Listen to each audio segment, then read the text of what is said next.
All right, and we are live.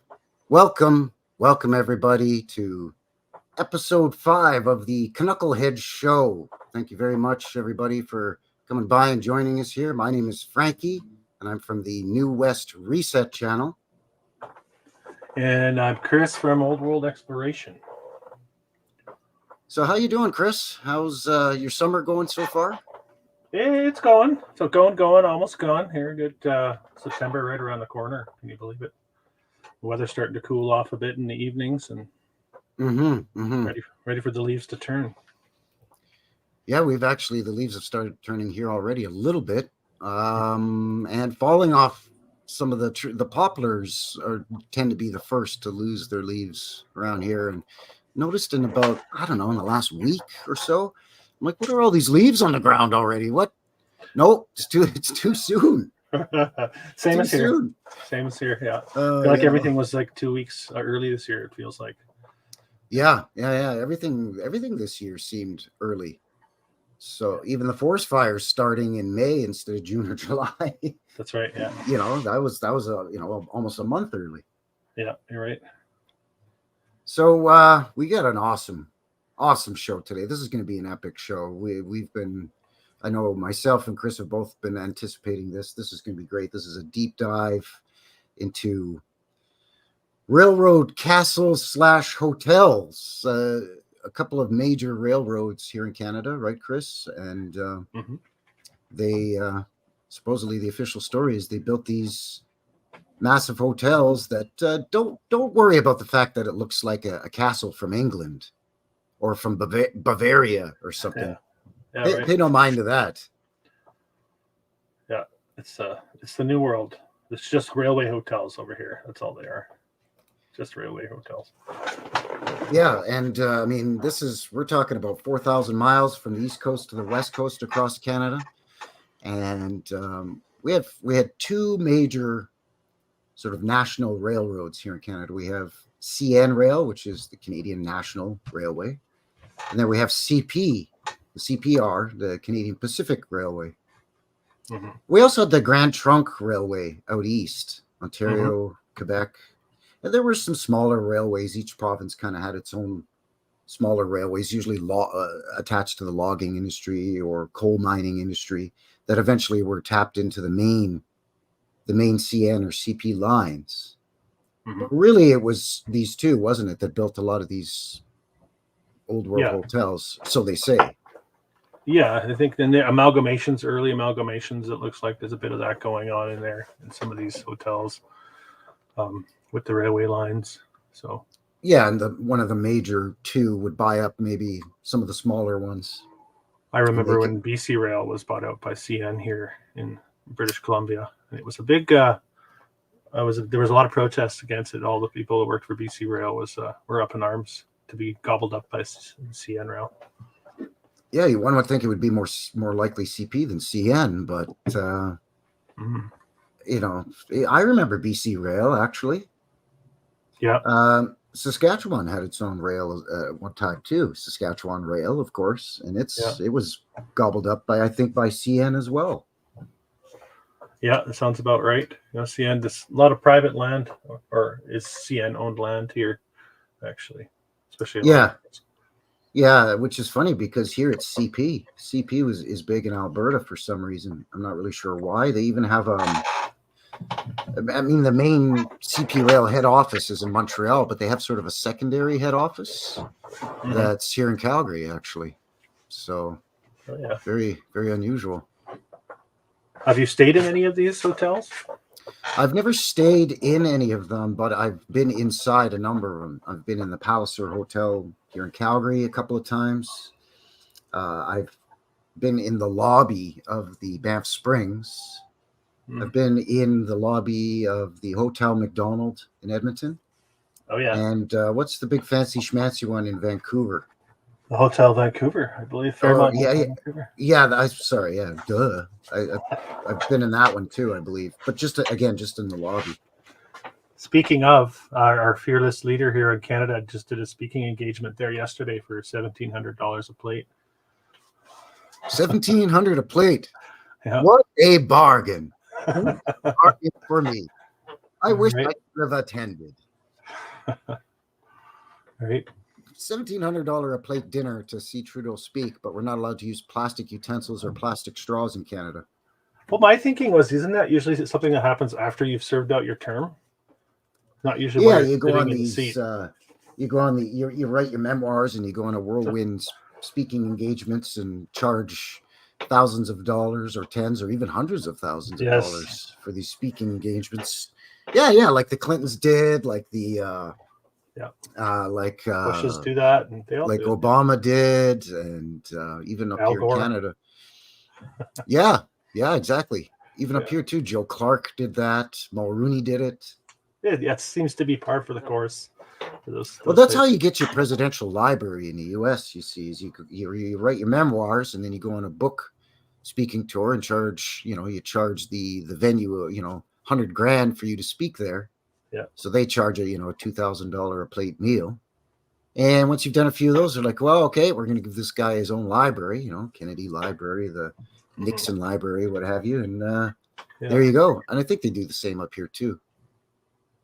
Because I know there's a Mulrooney Library. There's there's all kinds of prime minister libraries up here.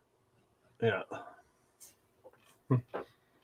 So I was thinking before we get the ball rolling here, first of all, as a reminder, we are broadcasting live not only here on my channel at New West Reset, but simultaneously on Chris's channel, Old World Explorations. So links are in the description below for all the contact information for Old World Exploration and myself.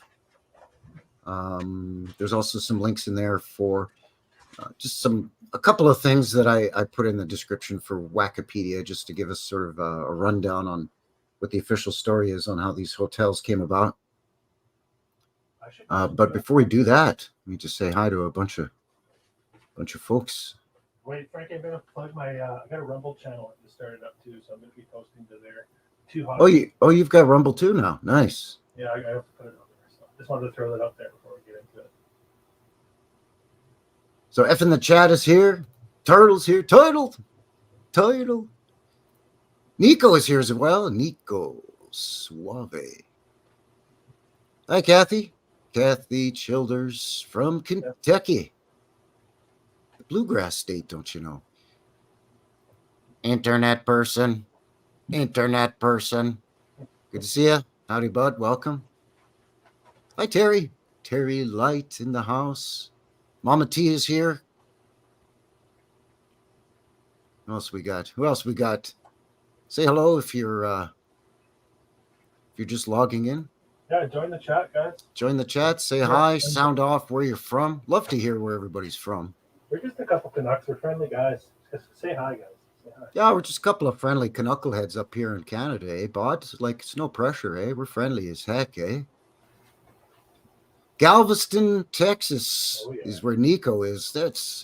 I touched briefly on that last week on my live stream about when I was talking about the Dominion exhibitions across Canada that were kind of like the World Expositions. Mm-hmm. And it was funny because the World Expositions always showed the Galveston flood as some kind of horrific ride or exhibit that you could go on. But the Canadian version of that was the Crimean War. So that's pleasant to take the kids to, when you go to the World Fair. Set the narrative, right? This is what happened. Why would we lie? Captain EO. Captain EO's final voyage in the house. Good to see you. EO, good to see you. From Detroit City.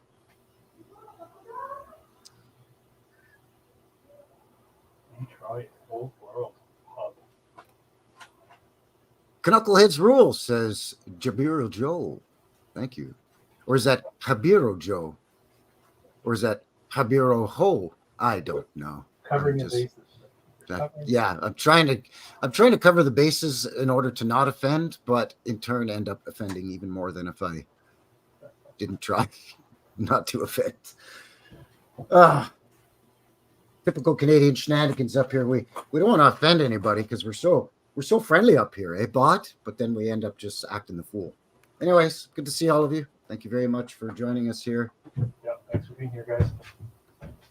go ahead and give the stream a thumbs up over here at New West and over on Old World Exploration as well, please.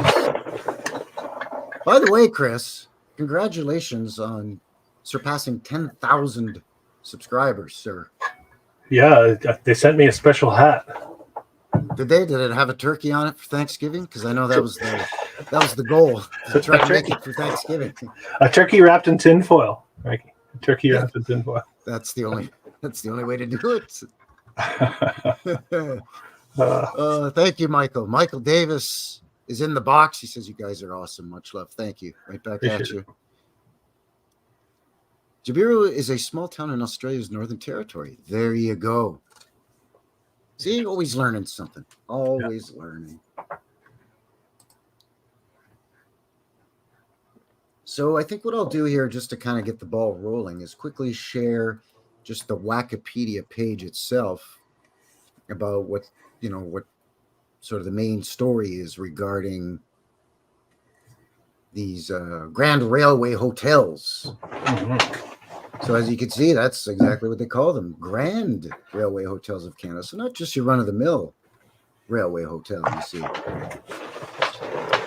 So it says Canada's Grand Railway Hotels are a series of railway hotels, oh, no kidding, thank you, across the country, each a local and national landmark, and most of which are icons of Canadian history and architecture.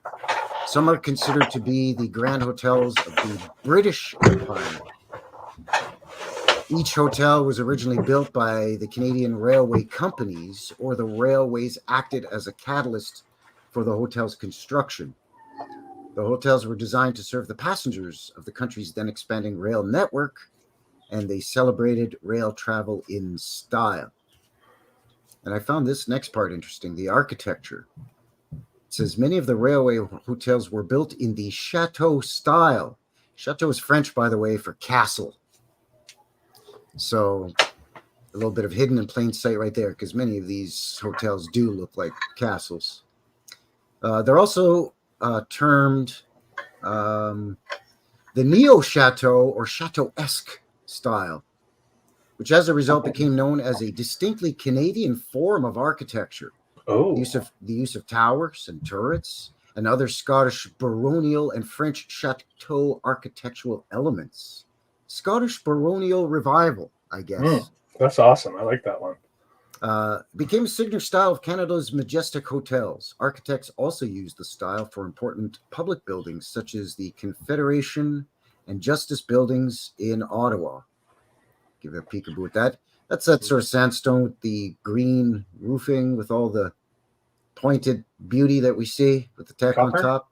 Is that copper roof? I think they are copper roofs. Yeah, because I know that anytime that they have to do any maintenance on them, it's super duper expensive. Yeah. In later years, the railway companies departed from the chateau style for some of their properties, notably with the construction of Winnipeg's Royal Alexandra Hotel in 1906. The Palliser Hotel in Calgary in 1914, and the elaborate Second Hotel Vancouver, designated in Grand Italianate style, unlike any of the previous Canadian railway hotels. So basically what they're saying is you're going to see Bavarian, French, and Scottish influence, so they say, in the architectural designs, as well as Greco-Roman revival styles. And, it's going to be a mixed bag of beauty, is basically. Mm-hmm. Quick little bit here on the history. Canada's first grand railway hotel, the Windsor Hotel in Montreal. Oh, so there's a quick peek at it without letting too much of the cat out of the bag. Okay, but sure. It opened in 1878, although it was not owned by a railway company. It was built to serve railway visitors from nearby Windsor Station, which in itself was an incredible old world building. Mm-hmm. The main train terminal. Given its location next to Montreal's main train station, the Windsor served for years as the permanent residence of executives of both the Canadian Pacific Railway and the Grand Trunk Railway. So then as the railway developed and moved further westward, more and more hotels were put up, and then as the provincial railways connected to the main lines and were bought out by either CN or CP, supposedly other hotels began to sprout up as, much like in the US, Canada expanded westward and the railway expanded westward. Mind you, it also expanded from west to east, and they joined there in BC, didn't they? Just outside of what's it called? Craigellachie, the last spike, just outside of Revelstoke. Isn't that right? Oh Chris? yeah, I haven't done enough research on that. You caught me. I think that's where the eastern bound building of the railway, so they say, and the western bound meet is about halfway through the Canadian Rockies, I think just west of the Great Divide. Oh yeah, it's pretty interesting driving in those in that country, in the Kootenays. I haven't been down to the Kootenays in quite some time, actually, so worth a look. Hi, Salva. Salva Cava is here. Old World Micmac, our new friend from the Maritimes, is in the house as well. Right on. Conspirism. Ooh, Greetings, like greetings. Welcome. Good to see you. Thank you very much. So yeah, we don't really need to get too much further with the Wikipedia page, I don't think, without letting the cat out of the bag. So I think what we'll do here is we'll do east to west, because it sort of follows the narrative of how not only Canada but the United States developed as our respective countries expanded. And sort of just before we went live, Chris and I were talking, and we flipped a loony to see who would go first here, Bod, and I won the coin toss, just like before a good CFL football game. Back when there was 6 teams and 2 of them were called the Rough Riders. Because we're so creative up here. We can build castle-like hotels, but we can't think of too many unique names for professional football teams. So we got to have 2 cities named the Rough Riders. 3 downs or nothing at all, folks. That's right. So yeah, thanks again for joining us, everybody. And if you don't mind, give us a like. I hope to push myself and Old World Exploration out into the algorithm a little bit. Yeah. And if you're on the fence about subscribing to one or the other of us wacky knuckleheads or both, please do so. It'd be great. Yeah, jump on board. Gemstone, a crystal mineral magic. Welcome. Interesting. What's our real stories in the house? Good to see you. Thank you for shooting in. So I'm going to start here with, I'm going to go east to west, and I'm going to start with the Hotel Charlottetown, which was a Canadian National Railway hotel. And this was built, they tell us, in 1931, and it's in Charlottetown, Prince Edward Island. Where's that, Frankie? Where's Prince Edward Island? On a map. Prince Edward Island is, she's on the East Coast there, bud. Let's have a look. All right. Let's have a look at where she is there. Because, I guess I don't need to remind everybody that Canada's freaking huge. I didn't exaggerate when I wrote in the description 4,000 miles of old world opulence. Because basically from St. John's, Newfoundland to Victoria, Vancouver Island, it's about 4,000 miles. Mm-hmm. But let me just give you a peekaboo at what we're looking at here on the goggle maps. So here's Prince Edward Island right here. Here's Nova Scotia. This is the wonderful Newfoundland. And then we've got, up here is Labrador, Newfoundland and Labrador. Nova Scotia, Prince Edward Island, New Brunswick is here. So we're going to start here. We're going to do a little bit in and around the Maritimes and Newfoundland and so on. And then we're going to jump up onto the mainland and into Quebec and then move our way westward. I might as well just keep that open there, Bot? Oh, yeah. As well. Because it's a good reference point. All right, so what have I got for photos here? I've got... Now, some of these are photos. Some of them are postcards. Some of them are modern photos. Some of them are black and white. Because a lot were, again, some of these aren't up anymore.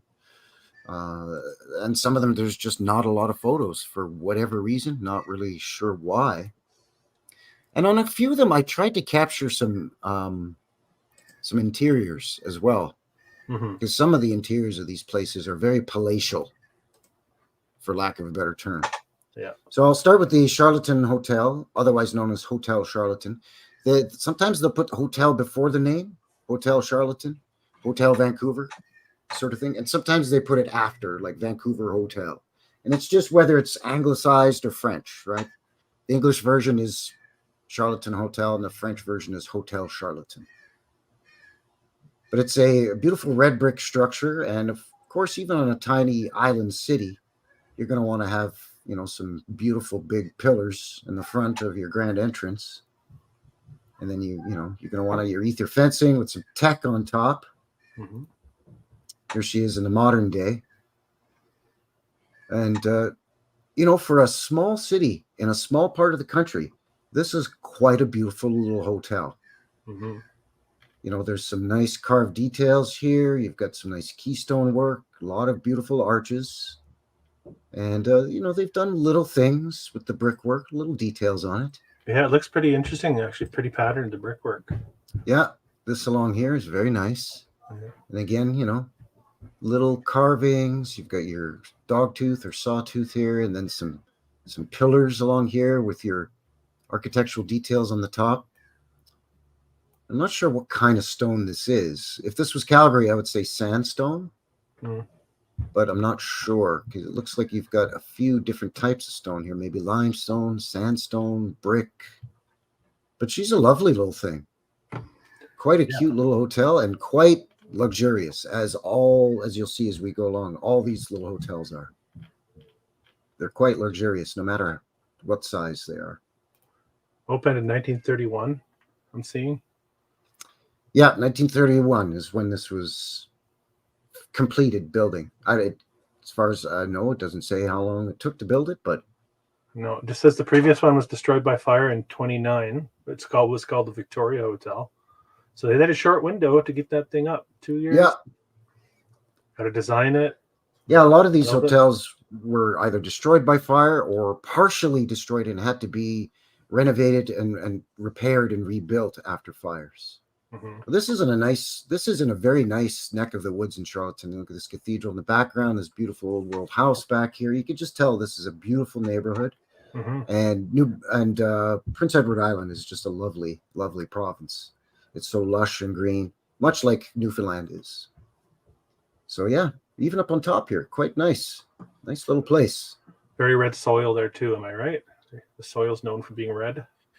Yes, yeah, because that's where we get our taters from. Yeah. In the States, it's Idaho potatoes, and in Canada, it's Prince Edward Island potatoes. Here's another postcard just from the opposite angle. And I couldn't find the photo equivalent, of where this postcard was taken from, which is weird to be able to find the postcard, but not the photo that they took it from. Yeah, not the photo that it came from. I'm like, okay, all right. I love the trees in front of the building again, right? Like, why? If you're taking a postcard, you can get rid of those trees. I'm pretty sure. Just show the building. Yeah, exactly. Or take it from the most advantageous angle that you possibly can, at least to get the least amount of trees in the photo. Yeah. So next up we have we're going to jump over into Newfoundland, to the Rock. Newfoundland and Labrador. This is the Newfoundland Hotel, and this is also a CN, Canadian National Hotel. This one was built in 1926, they say, and it's right in St. John's. And this one, unfortunately, was demolished in 1983, which is kind of sad, unfortunately. Sorry, jumping ahead of myself here. Barapelagic Coffee. Great show, he says. Thank you. Good to see you. Welcome. I think I saw my buddy Vince trying to sneak in here too. Somewhere in here. Vincent, I saw him in the chat. Howdy, Vince. Hidden in plain sight, our old friend. Yeah, there he is. There's Vince. Howdy, Vince. Welcome, welcome. Just say up yours. Yeah, St. John's is pretty old world. We did an episode on St. John's, didn't we? Part 2, maybe? Yeah, I think it was 2? our second episode. Yeah. We wanted to look at some of the oldest cities in Canada. It's a gooder, as we say up here. It's a gooder. Yeah, it's a good one, bud. She's a beaut. So this is the lobby, again, a postcard, but the lobby of the Newfoundland Hotel in St. John's. And again, these cities, St. John's, Halifax, St. John, Charlottetown, not huge cities, not even by Canadian standards. Mm-hmm. So this is quite fancy with the details on the tops of these columns here. Beautiful stairways, carved wood railings, beautiful chandelier work, really high ceilings. I'll just, I got a timeline on this, building timeline. Work commenced July 1925, and it opened in July 1926. Oh, so it just took a year to build this thing right here. Start to finish. And then it was only around for 60 years, 60 plus. Yeah, no, not even 70, 77 years. No, I think 57. It's 67. 57. That's right. 57. Look at us with their numbers. They don't teach math up here in Canada all that well. I'm my abacus is in the shop. A couple of beads fell off of it, so I'm getting it repaired. Look at this thing, man. Yeah, that took a year. Sure, get a couple of fellers, a couple of cases of beer, we can whack that out over, in a year, no problem. Well, why wouldn't you tear it down too? After 57 years, it must have been falling apart. Oh yeah, because that's just built like crap, I guess. All these old world buildings. That's why we never see 200-year-old buildings here in Canada at all, do we? Jeez. No. But I mean, it's not super elaborate, but it's for a small city, it's quite a big building. And you've got these jut outs here so that you maximize sunshine. Yeah, I've got the look like brick streets there with the rail lines coming right up to it. Because I know that St. John's did have a few cobblestone streets, and this would be on one of the main roads. Obviously, you can see the track there for the streetcar as well. Look at this butte in the back too, by the way. Yeah, big one. But yeah, this is a great look. It's too bad it's gone, but it was a great looking hotel, that one.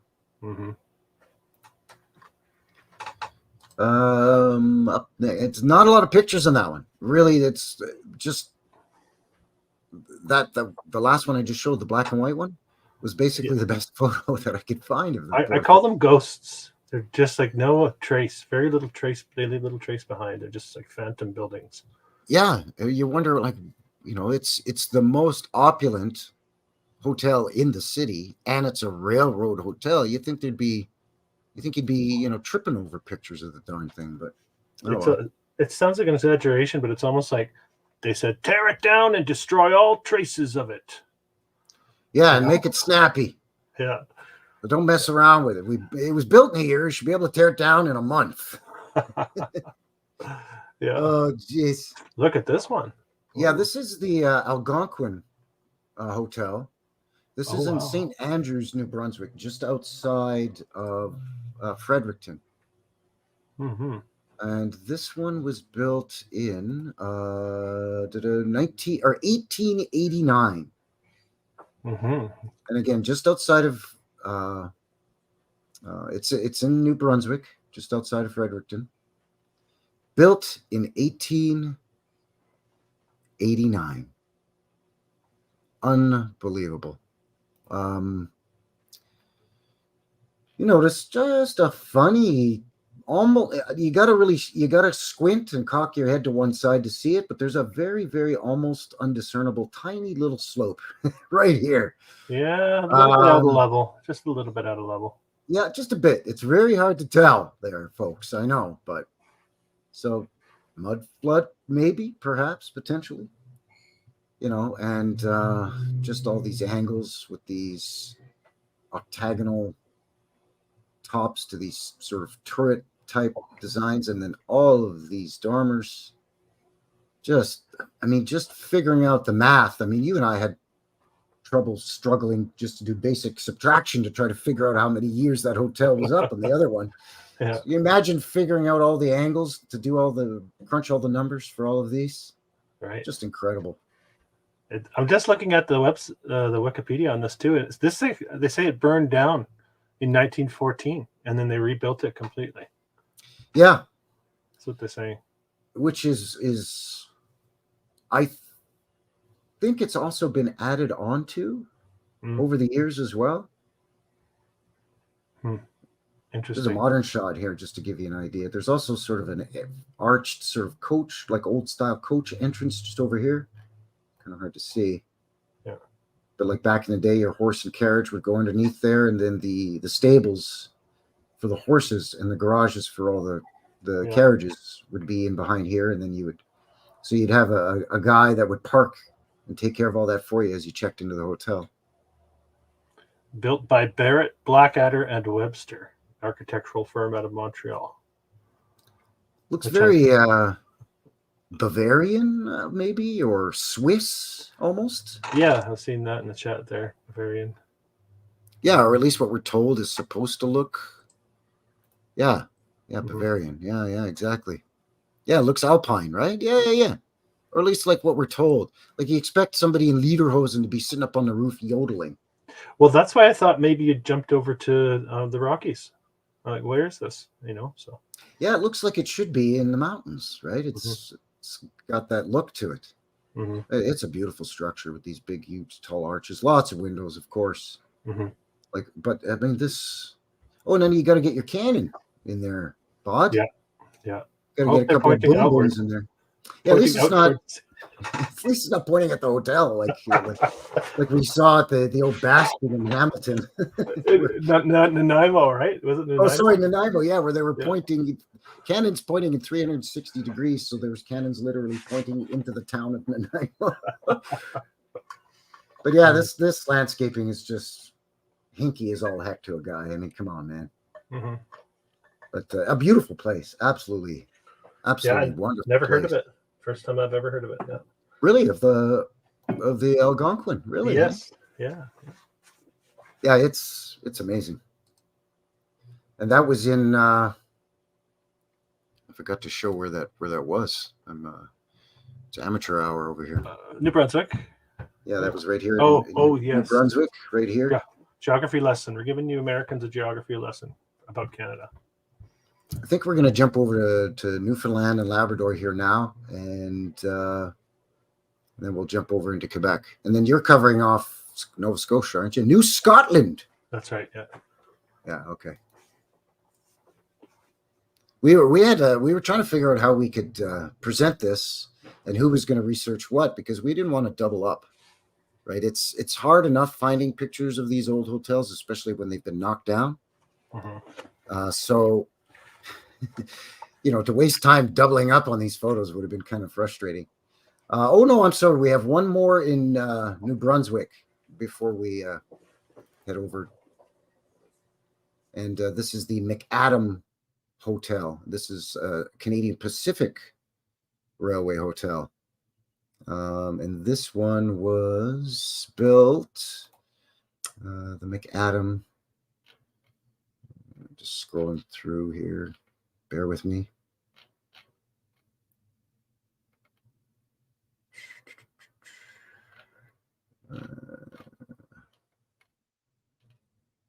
Not finding it now.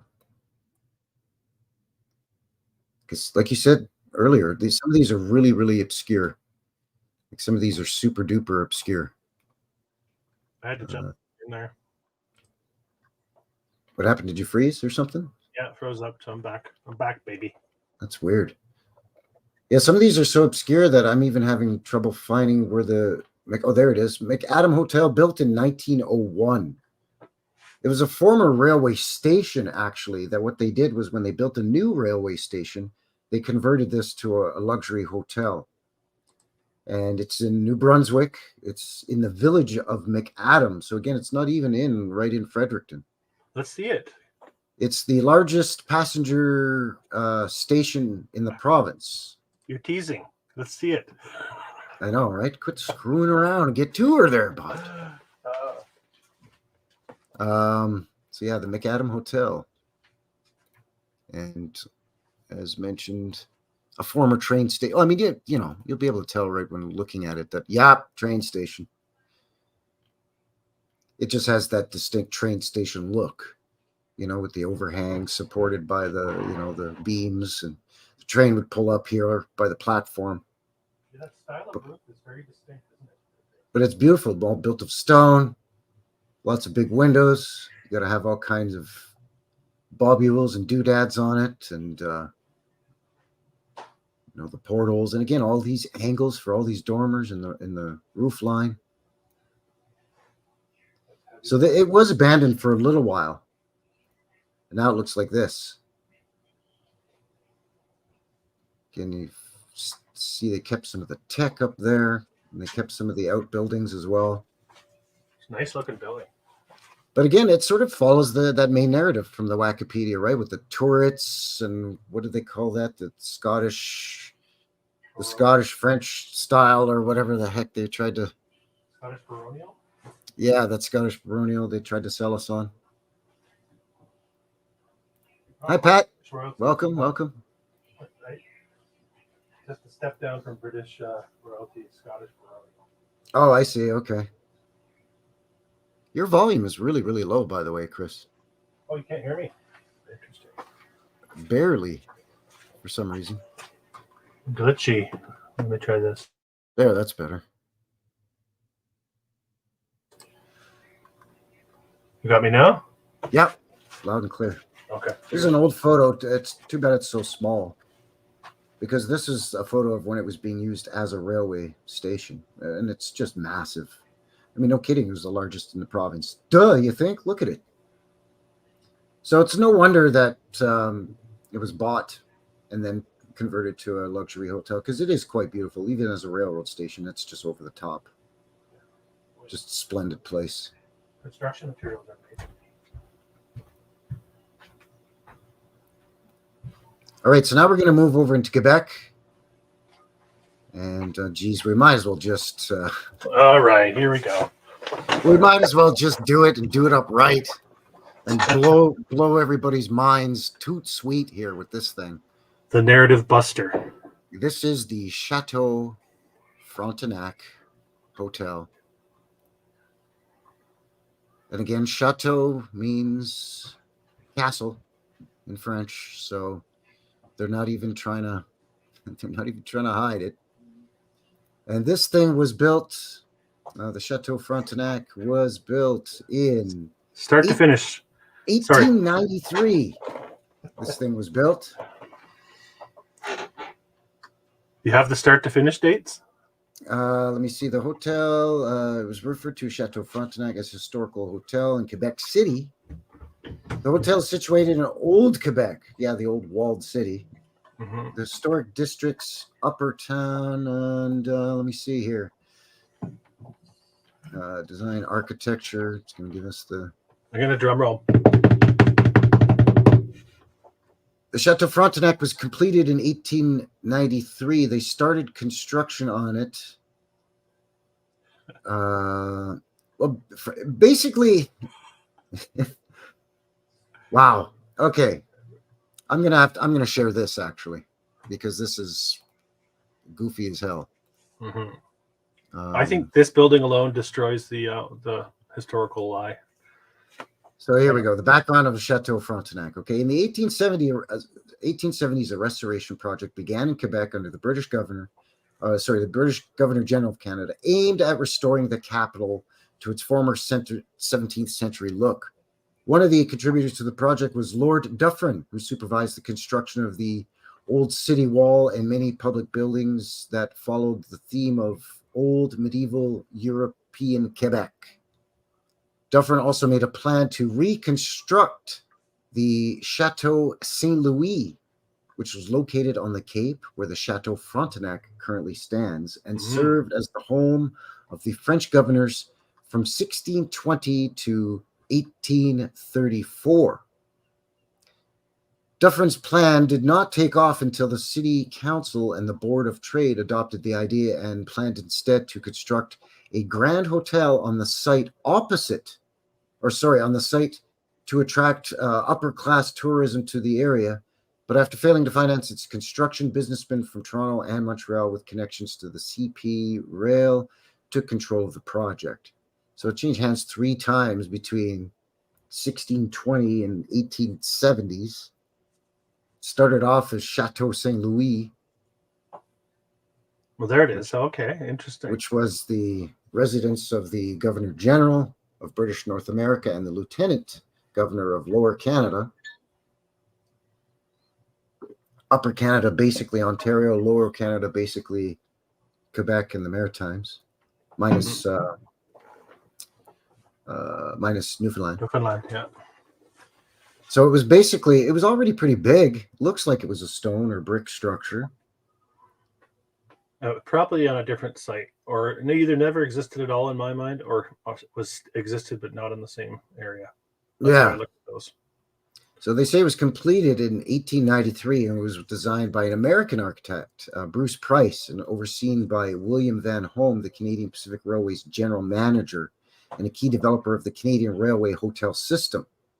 The hotel was a part of a series of chateau-esque styled hotels built for the Canadian Pacific Railway Company, yada, yada, yada. All right, so now let's have a look at this thing, because they're saying that the walls were built at the same time as the hotel and all of that stuff. And, I mean, Quebec City is an ancient old world walled city, so I'm not buying that it was built in the 1890s. It's a 18-month build time, May 1892 to December 1893. 18 months. So a year and a half to build what we're about to look at. And we're looking at right here, Quebec City, right on the river here. And that's where that's the St. Lawrence. So that's where we're going to have a little peekaboo at this thing, because it's just baffling. Mm-hmm. It's baffling, man. I don't even know what to tell you. It's a narrative buster. Yeah. Sure. So here's that first one we were just looking at. I mean, come on, man. So this was built in 18 months. In Canada, in central, getting into northern Quebec. So you get cold winters with that wet, heavy snow. And winters basically from November through to March, maybe even April. So you're gonna have to slice your building time into thirds, and 1/3 of the year you're really not going to be getting much building done in the winter. Mm-hmm. And that's always, like you said, sort of a narrative buster right there. But I mean, look at this thing. Like, could this thing get any more fairy tale Rapunzel castle-like if you tried? I mean, look at all these turrets, conical domes, all the tech. It's very busy. Like this thing, the chimneys, the air exchange, or air catchment system, and this isn't brick, this is stone.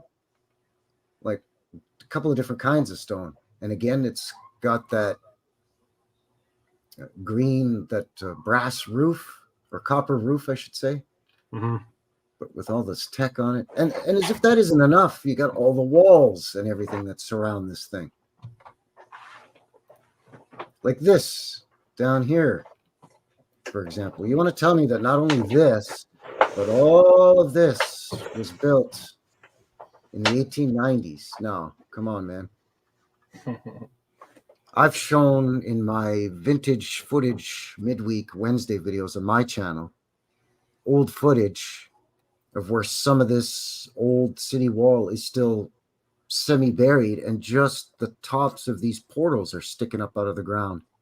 So sort of from about halfway across this portal down is still all submerged and buried. Oh, yeah. So parts of the wall are still buried. And like this could even go further down underneath all of this crud here too. So who knows? I'm sure it does. But look at this. Stone, brick. Sorry, again, 2 types of stone, brick, copper, porcelain.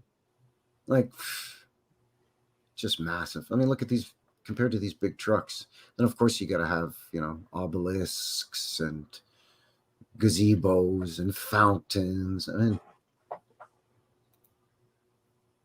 we're gonna have to stay there. Just keeps going and going. Yeah, we should have an old world conference and stay there. We should book the banquet room there. I mean, you're looking at, even for a basic room in here, it's like a couple of $1,000s a night. Yeah. Mind you, that's Canadian, so that's like what, $78 US. Hi. There's a couple of shots of the interior. This is the chapel, because it's so big it has its own chapel inside the hotel. Praise the Lord. So if you're, you know, because those French Canadians are all Roman Catholics, so they gotta have their Roman Catholic chapel right in the hotel. That's why I think this was a castle, really, and it was just founded and converted to a hotel, because it's like a lot of what we're told are old medieval castles had their own chapels in them as well. But this is looking more like the inside of a cathedral than a chapel. Absolutely. All this gold and all these arches and just all of the rosette inlays in the ceiling here. And this is a curved or an arched ceiling. So again, the level of craftsmanship and detail on this is second to none. This is just crazy. 18 months. Yep, 18 months to put in the chandelier, all this woodwork with all this carving in it, all the detail recessed within the ceiling, all of these, just all of this detail. Yep, a year and a half, no problem. You know, us Canadians, we're hard workers, I guess. We are, that's right. This is the sort of just off of the main lobby. This is only one of the grand staircases. There's a couple of these that all kind of look the same. So it's very symmetrical. So beautiful with all the big, huge arches, big, thick walls. You can see how thick the walls are in this thing. Yeah. This is just one of the elevators, just one of them. With all this adornment here. That face is a bit creepy up top there. Yeah, the paint on the painted ceiling. Yeah. Yeah. Yeah, all of these ceilings in this portion, the sort of the elevator lobby portion, it's all got like weird faces, flowers, fruit. So it's sort of a weird symbology. Does all that fall into the 18 months, or they're going to tell us that it was chipped away at for the following 60 years? Right? Will that be the Wikipedia write-up next year? Well, that's the thing, right? And that's the beauty of the Wikipedia, is they can just be edited, added onto, changed. You know, so I mean, who knows, right? Hey, Thomas, good to see you, sir. Welcome. Thanks for shooting in. What is he saying here? That's the 18-month construction time of the legendary Chateau Frontenac is the equivalent of the marvelously Hagia Sophia. Yes. Yes, built in a remarkable 5 years. Yeah. See, like the timelines. No. I mean, that was like your last video upload there, Chris, on your channel, Old World Exploration, with your timeline shift with the examples of 4 domed structures separated by like 1,000 years. Yeah. You know, but you know, they look identical basically. It's crazy. Yeah, it feels like an oversight. Oh, the timelines. They didn't really think that hard about them. Yeah. Logan's in the box. Good to see you. Logan Rothrods, welcome. Whiskey Pete. Hey, Whiskey. Howdy. Good to see you, Whiskey Pete. Just a couple more interior shots. This is just one of the dining rooms in the Chateau Frontenac. Again, the ceiling and just all of this intricate carving details. Again, this sort of sloped ceiling, and then you've got to add in this arch in here. So all these angles and the mathematics involved in this. The craftsmanship's just beautiful. And then you've got to have, you know, a coat of arms. And again, just the crystal chandeliers. And I mean, everything. It's ridiculous, man. Absolutely ridiculous. Like, amazing. That could be a whole live stream in itself, is the Chateau Frontenac. You know? It's goofy, man. It's absolutely goofy. So the next one is also a CPR, and it's also in Quebec. This is in Montebello, Quebec, just sort of getting close to Montreal, actually. And this was built in, they say in 1930. It's a log and stone hotel, railway hotel, famous for its stone interior fireplace, apparently. And where are we here? We are Montebello, Quebec. Look at this thing. Nice. With these big, huge stones and these massive stone arches. Yeah. Then you could see here the upper floors of the rest of the buildings are sort of log cabin style. Yeah, interesting. It looks like a fun place to stay. It looks pretty cool to me, actually. This is the chimney for that massive interior fireplace we'll see in a second. But I wonder what this is. And probably the old air catchment or air exchange system, maybe.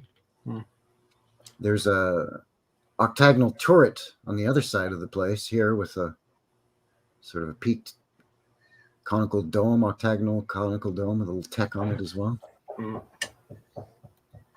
But even just the grounds, just lovely, very relaxing, almost sort of a country setting with this, because it's not right in a city like the Chateau Frontenac, for example.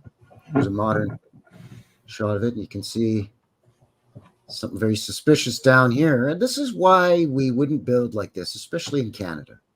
Come on there, bud. All that snow's going to melt, then you're going to get your water in there, eh? I mean, that's not fun to deal with. It makes me wonder if the log is a facade. The log, or else it was a ruin that was built upon or something. Could be, or could it be that you got your stone here and then brick, and they put logs over top of brick, maybe? Yeah, that's what I was thinking. Either facade or it's got again like the bastion in Nanaimo. Yeah, it reminded me of that. Yeah. Here's another shot from a different angle. You can see that turret here on this backside of it.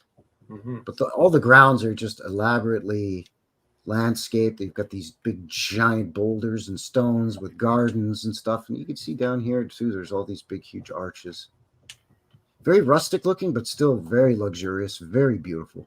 And here's that interior, that massive fireplace. You can see again here these big stone columns supporting the mezzanine, just all the woodwork. Interesting room. You'd have to almost be a shipbuilder, I think, to build. Yeah. It's basically an upside down sea ship. You know what I'm saying? Yeah, a lot of joinery going on there. A lot of post and beam joinery. A lot of angles, a lot of mathematics, a lot of craftsmanship. And here's that. This is the central. This is sort of their pride and joy. Is this crazy thing? You ever seen a fireplace like this before? It's quite nice. It's quite nice. Definitely. With this keystone and then these big giant stones in here. Hexagon. Yeah. I mean, and it sort of fits in with the aesthetic of the place that's sort of very rustic. So you're going to have like this nice big stone fireplace. But I mean, this is awfully fancy here too with your dog tooth or sawtooth. I mean, it's lovely. So yeah, that's their pride and joy in the Chateau Montebello in Quebec. Never heard of it. Interesting. And this one's still standing. You can still go and rent a room in it. And apparently it's very popular because it's close to a lot of the ski resorts. Hi, Eric. Eric Anthony in the house. Yeah, Eric. Obelisk fireplace, basically, right? Yeah. Joe King is here. Welcome. What else we got in the box? Old World Hastings. Yeah, that face. That's very creepy. Hey, Joe. Joe King. Welcome. This one was new to me. This is, I don't even know how to pronounce it. This is another CP Rail hotel. It's called Place Viger. I think it's Viger, Viger. Place Viger, I believe. Correct me if I'm wrong. I'm not sure. I think it's Place Viger, and this is, it's right in Montreal. And Place Viger was built in 1898, and then it's in Montreal, Quebec. And it was both a grand hotel and a railway station. So again, this one sort of served double duty, kind of like the main CP terminal in Montreal, that were sort of next to each other. But in this one, rather than having two buildings next to each other, they just had it all as one building instead. I love how they're just giving us 1 year for the construction. Wow. Oh yeah, I mean, it only takes a year to build something like this.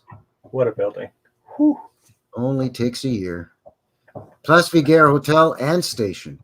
So again, double duty, this thing. So you're not just building a hotel with a lobby. This is also the train station.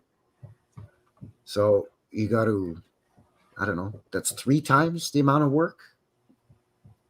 In 1 year, though. Look at the conical domes on this thing. That's ridiculous. 1, 2, 3, 4, 5, 6, 7, 8, 9, 10, 11, 12, 13, 14. I mean, there's dozens. Wow. I'm going to guess there's more on the back. I mean, and again, these dormers are interesting because they have their own little peak on them like this. It's not a straight dormer that comes out. You know what I mean? Technically speaking, that's not a great design because the snow would accumulate in behind that dormer. Typically, we put a cricket or a saddle behind there. Behind here, yeah. So it's interesting. You see that a lot on old world buildings, but it's not a smart design if you're dealing with a lot of snow. Yeah, and I mean, again, we're talking about Montreal here. No strangers to snow, and again, it's that wet, heavy snow. But this thing is just the stonework mind blowing. It's so tight. Zoom right into those turrets. Like, look at the stonework. Oh my god. Yeah, like to be able to join all of this, and then this. Oh my god, it's beautiful. It's beautiful. It's redonkulous, man. Yeah. Redonkulous, yeah. Especially when they got the freaking horse and buggies parked in front of it, Again, you got to squint and tilt your head a little bit and close one eye because it's barely discernible, but there's a slight slope. A little bit of a slope. And you've got this is in old Montreal, so you're going to have brick and cobblestone streets all over the place. You can't swing a dead cat without hitting a cobblestone street in old Montreal. Mm-hmm. And then, of course, your streetcars. But got your low windows, mud flood windows. Yeah. Got these nice little bijou balconies here on this floor. I mean, this place it's nuts, amazing. Man. It's absolutely nuts. Yeah, it's a beautiful building. Wow. There she is today. I think the railroad station is pulled out of this now. So now it is 100% a hotel, but still glorious today, Mm-hmm. Really well maintained. Just as we see up here, she's a beauty, eh? A beauty. Perfect symmetry. It's beautiful. Yeah. Yeah, that's a good question. Internet person asking, isn't Montreal on the side of a mountain? Kind of, yeah. Mont Royal is Royal Mountain, basically. So yeah, there is sort of a very high hill, almost right in the middle of the island of Montreal, because Montreal is basically a big island in the center of the St. Lawrence. Yeah, I did do a video on Montreal too. So quite a few castles in Montreal, that's for sure. This thing is just nuts. I mean, come on. Brick and stone and wow. Yeah, it's a beauty. Wow. Here's some old interiors. This is the stairwell. Look at the stairwell in this thing with the wrought iron, the old world detail on it. Carlis de Tabernac. That's right. Tabernac, Carlis. She's a beauty. That's what they swear in Quebec, guys, in case you're wondering. It's all related to the church, all of the foul language. Yeah, that's right. Yeah, tabernac is literally tabernacle. Yeah, Carlis is the chalice. Carlis is that's right. It's weird, right? It's like taking the Lord's name in vain, which would have been the worst thing you could do, probably. Yeah, blasphemy is the worst thing ever in for swearing in French. In Quebec, we're going to move on now to this is the last one for Quebec, also in Montreal. This is the beautiful Windsor. Oh, This is man. the one that at the beginning, at the top of the live stream here, when we were looking at the mainstream narrative story behind this on the goggle. Let me sit down. Just let me sit down. Okay. Brace yourself. Yeah. Brace yourself, everybody, because this thing is all kinds of wacky. But it's one of the most beautiful, glorious buildings in all of Montreal. This is the Windsor Hotel and Dominion Square over here as well. And then you can catch a bunch of old world stuff in the background. But this thing is... I don't even know what to tell you, man. Don't even know what to tell you when it comes to this thing. This was built in... bear with me here as I'm scrolling through my notes. Where are we? I have it. But... It's technically what they're calling the first CP rail hotel officially. It's going way back, isn't it? This was the first one we mentioned in the beginning. That's right. Yeah. Yeah. Why can't I find it? Oh, there. Windsor Hotel. There we go. Yeah. Yeah, 1878. This thing was built. Yeah. That's and considered to be the first grand hotel in Canada. For decades, it billed itself as the best in all of the Dominion. So it was the best hotel in all of Canada. I got 1875 to 1878. Okay, so that's the build time. So the completion date, 1878. So 3 ans, is that right? So 3 ans. We can bang this thing up in 3 years. Not a problem. Not a problem at all there, bud. In the 1870s. Look at this. Whoa. Look at the circular gate on top of the dome. This thing up here, Yeah, like a crown. That's a crown. Yeah, it looks like a wrought iron crown or something. Beautiful. Sorry, it gets very pickle-ated here. Sorry about that, but we've got the squishamids over here and here. Then you got what almost looks like an egg-shaped dome here, like an extended or upstretched dome a bit here. Yeah, sure. And the cupola that it's on is sort of extended upward too. And then you've got diamond-shaped portals here. Very interesting. Yeah. And then the wrought iron and glass canopies over the main entrances. This big, huge, massive entrance here with the pillars and columns. Low windows, basement windows. I can see them right next to the ground. Yeah, right here. Yeah, those are shooting right down, aren't they? Then you got to have your pediments, just like good old Greece for some reason. Yeah. Here's a shot from the side. Those are some big flags they penciled in there. Yeah, you got to pencil in some giant Union Jacks. Yeah. I love this style of roof. I finally heard the name for the style of roof, and I've forgotten it already. Mansard. I think it's a mansard. Mansard, okay. And again, with all these... Mansard, like a mallard duck, but a mansard. Oh, okay. Yeah. And then with all of these dormers coming out, and then portals above them. Like, come on, man. Extremely difficult to build that. Extremely difficult. Oh, not if you're a bunch of good old Montreal boys, eh? You can whack that thing up in 3 years there, bud. Yeah. There's a postcard of that same shot. Here's the back side of her in modern day. Man, oh man. Mm-hmm. Incredible. Mm-hmm. Absolutely incredible. There you go. Wow. Here's the ballroom. Yeah. I like the ceiling in this thing. Incroyable. Ooh la la. Wow. Just outstanding, man. Outstanding. Mm-hmm. The greatest in the Dominion. Yeah, no kidding. Yeah. What a place. All right, so what have I got next here to have a peekaboo at here? We're gonna move to gonna jump over Ontario because you're gonna do Ontario, right?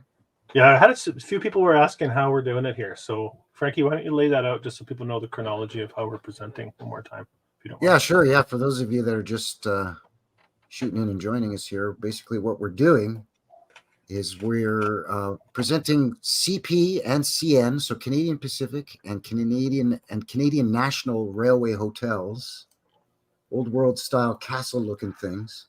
And we're going from east to west. So we started here in the Maritimes and in Newfoundland, Labrador, and I've just done Quebec City, Montreal. And we're moving in a westerly motion, and we're going to end up finishing off in Victoria on Vancouver Island in British Columbia. But rather than duplicating, what we did is we assigned ourselves, each of us, a bunch of provinces. So I'm doing Quebec, Manitoba, Alberta, and Chris is doing BC, Saskatchewan, Ontario, and you're doing Nova Scotia as well. And then you found some nice, delicious bonus stuff as well. A couple interesting, ones that are almost like little factoids and off the beaten path, shall we say. So I'm sort of showing my photo file folders first, and then we're going to take a break midway through here and then come back, and Chris is going to blow our minds with what he's found for New Scotland, Ontario, Saskatchewan, and then his home province of BC. And not much up in here, really. I mean, there's a couple in the Yukon, but they weren't railway hotels, and a lot of them are wooden. So they were fancy, but wooden and not the castle-like. So it's basically just sort of in the lower provinces here that we're going to be looking at. All right, so what have I got here? I've got, I just did Windsor. Okay, Fort Garry in Winnipeg, Manitoba. And to give you an idea of the Fort Garry here.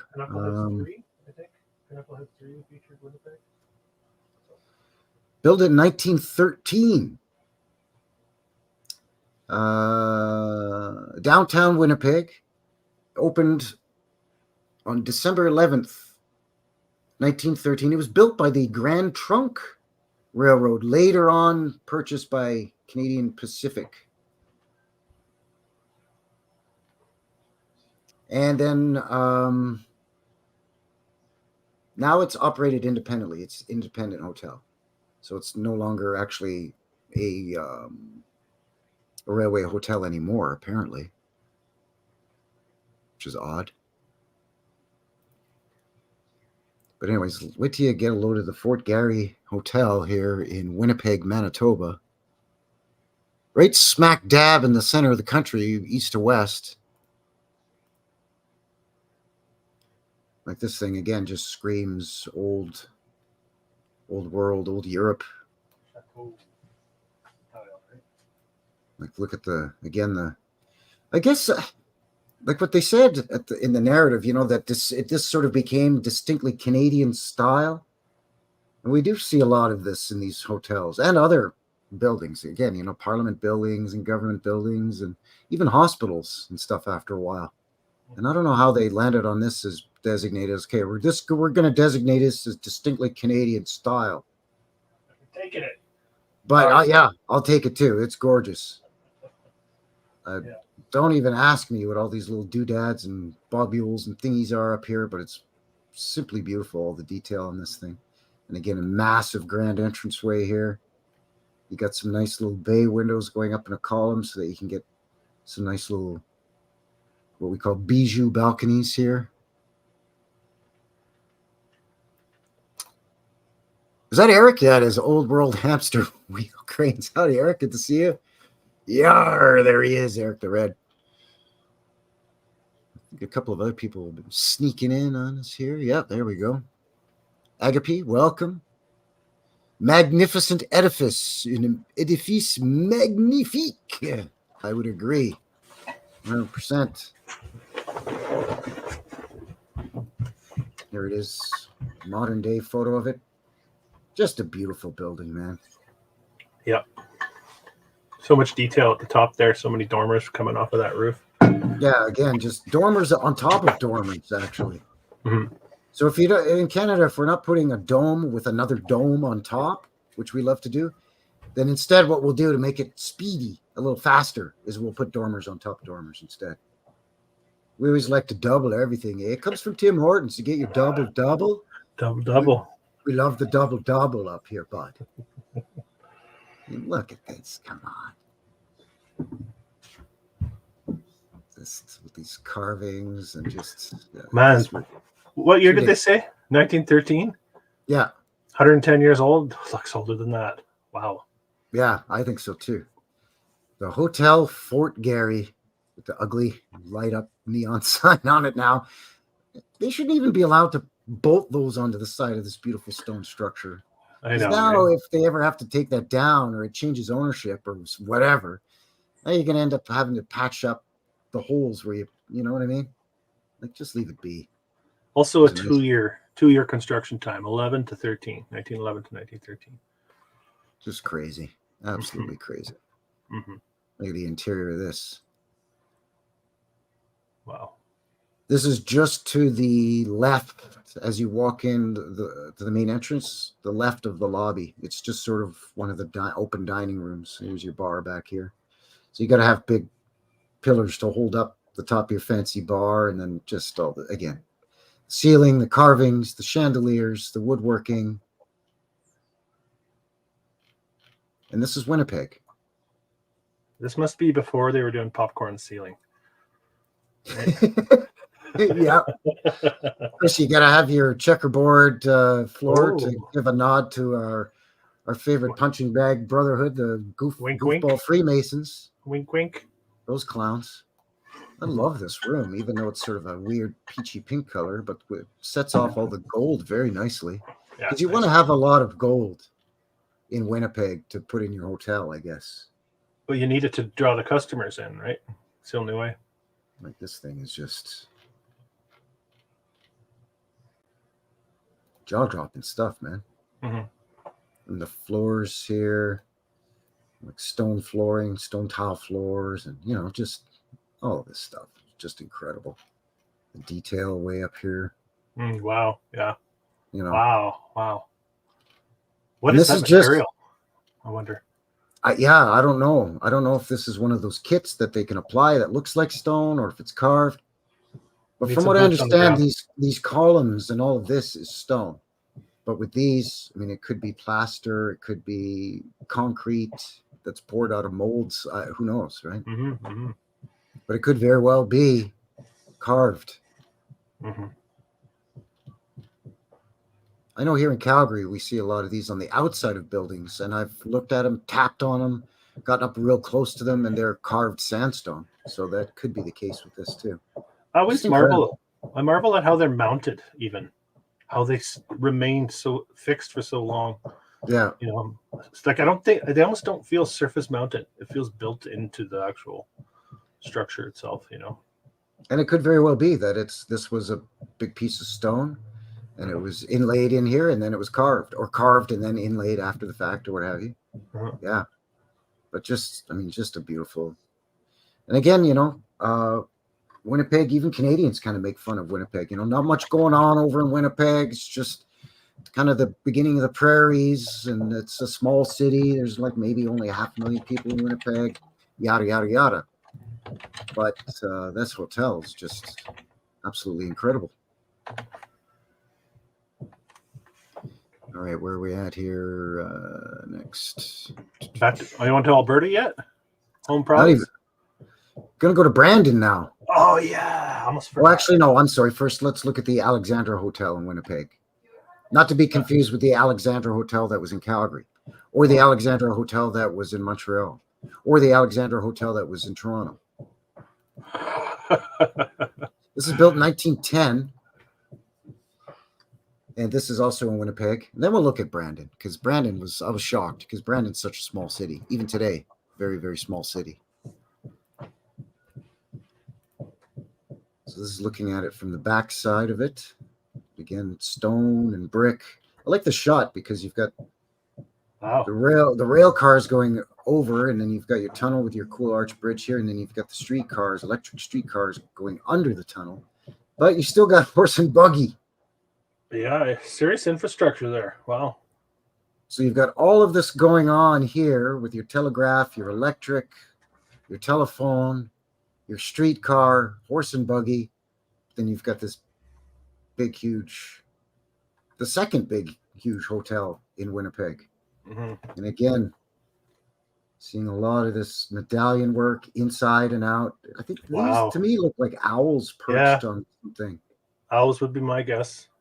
Wow, that's beautiful. And then this, I think, is fruit spilling down off of these, again, what I call bijou balconies, right? It's like this portion is recessed back slightly into your room, and you open French doors and you kind of come out, and it's almost like a little balcony or a terrace. But yeah, it's again, these big stones, your keystone, and then just all of these carvings. These look like lions' heads, I think. Yeah, lion would be my guess as well. Wow, that's amazing. And then your dog tooth or sawtooth up here, and then just, you know, in between each window, you got to put some kind of stone inlay in your brick, and then you want to do your gingerbread style above the, like, it's just incredible. Frankie, the brick looks concentric toward those circles and those too. If you look, I mean, it's hard to make out because it gets grainy, but it almost looks like built out, like concentric. Yeah, it looks like there's brick, and then it's built out here, and then built out another layer here, and then contains that in the center. I would agree with you there. Yeah. Cool. Yeah, this place is just a little bit of everything going on here with the, you know, the cartouches, the, I guess for lack of a better term, almost like gargoyles or statues, the dog's tooth, the inlays, the gingerbreading, the keystones, the huge arched entrance with a pediment there. Like, just, there's a postcard of her. You can see quite large. And again, these sort of wings that jut out to maximize sunlight exposure. Here's the interior of, again, just one of the dining rooms.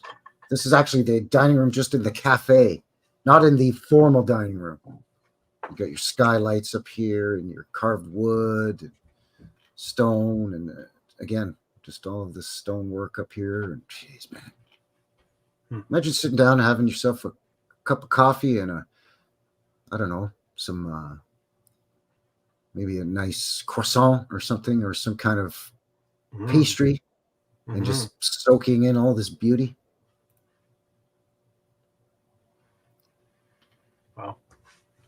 I never heard of this one. This place is just, I mean, you've got peacocks up in here, and I don't even know what this is. I don't know if it's wallpaper or if it's some kind of painting, or I don't even know what it is. But it's here, and then you've got carving up above and all this. Again, chandeliers, and just beautiful. Even the flooring. It's got all this beautiful inlay in here. Wow. Massive, massive pillars. Look at that, hey? Wow. This is just the rotunda. This is basically your, as you walk in to go to the front desk. Royal Alexander. What year was this built again? Did you say? Sorry. Yes, it was. Royal Alexandria was. Let me just find it again. 1911 was the completion date on the build of it. Wow. 1911. Demolished in 1971. It was actually closed in 1967. And then it stood vacant for 4 years until they tore it down in 71. So it stood for 60 years. Yeah. There you go. My house is 70 years old. Yeah, well, 60 years, that's good enough run there, bud. It's like time to knock her down, eh? Yeah. Do we even have a... It's ridiculous. And I think the one we just looked at was built the year this was torn down, right? 11 to 13 was the other one in the same city. Yeah, that's right. Yeah. Wow. Yeah, why so big? Like, these, they're holding up the entire structure, I guess, and it's just an entire colonnade of these things. It's like Lord of the Rings when they walk into the dwarfs. Oh, the Mines of Moria. The Mines of Moria. Remember when Gandalf sheds a little more light and they walk in there and they see how spectacular it was? That's what that reminds me of. Yeah, that's right. So, excuse me. You got me coughing. I'm all choked up. Sorry. Yeah. But you're absolutely right. Yeah, just incredible. Yeah. All right, now I guess we're gonna have a look at that one in Brandon, because Brandon doesn't want to be left out. And the funny thing about this is the Prince Edward Hotel, and I'll just show you again on the Goggle Maps. Yes, I was going to ask. Yes, exactly where Brandon is, because so here we go. So here we're doing Manitoba. So the largest city in Manitoba is Winnipeg. Okay, and Brandon isn't it just south? I should know, but I should know too because I've been there. The hell is it? It's not even big enough to even show up until you really start. You got to type it in. Yeah, I'm gonna. You're right. It's kind easier. Of embarrassing. There. Ooh. Oh no, it's southwest of Winnipeg. My bad. Southwest. On its way to us out here in the west. But it's not even on the Trans-Canada, is it? No, it's not. Or does it come down? Oh, it does come down. Yeah. So it's just off the Trans-Canada. So here's Brandon, Manitoba. Very tiny little city, and it's pretty much smack dab in the middle of nowhere in southern Manitoba. Famous for hockey players, though. A lot of great hockey players come out of Brandon. Yeah. But yeah, anyways, let's have a look at this is the Prince Edward Hotel, which is also a Canadian Pacific hotel. And this one was built in let's see, Brandon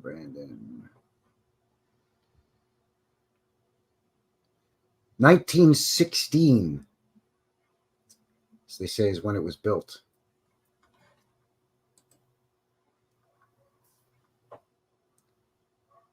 Closed in 1976, demolished in 1980. So again, 60 years, and then they close it. Not really sure why it's always bloody 60 years, but well, there it is. Maybe it's 6 years, 6 months, and 6 days. 60 years, 6 months, and 6 days. It could be. It could very well be. You know how they love to play the games with numerology and stuff. There's a deep dive for you. That's one to look into. So brick and stone. There's a postcard. The Prince Edward Hotel. There it is, pre-demolition. So you've got some sort of terraces or balconies in here. Big, huge arched entranceway. And then your lower sort of quarter of it is stone, and then brick.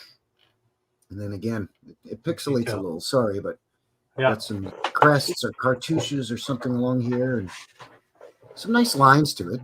Not as fancy as Winnipeg or obviously Montreal or anything, but still quite a lovely hotel, and still kind of a shame that it's gone. What is that in the background? Must be an old church. Well, we'll find out, won't we? Yeah, we should. We're going to be doing Brandon, I think, for the next episode. Here's a beautiful, pretty hard to find, unfortunately, very small photo, but beautiful interior. And again, it's sort of a promenade as you make your way up to the front desk from the main entrance. And again, you got to have big, massive pillars with the beautiful detail. And then the ceiling as well, just outstanding. 60 years. I mean, look at the ceiling in this. Just in a little city like Brandon, with your arched entranceways, and again these massive columns. Yeah, big columns, and just lovely, you know, with these medallions with the chandeliers coming down from them. Wonderful. All right, I'm going to try to pick up the pace a little bit here because we still have so much to cover. Yeah. What do we got next here? Alberta time? Yeah, I think it's time for Alberta. I think it is time for Alberta. Yeah, I'm going to I'm going to do the Chateau Lake Louise first, Mm-hmm. which is right in the Canadian Rocky Mountains, right on Lake Louise. And again, Chateau in the name, French for castle. Now, this has gone through some expansions over the decades as well. So in some of the newer, more modern photos, you'll see that it's been built upon from the original structure.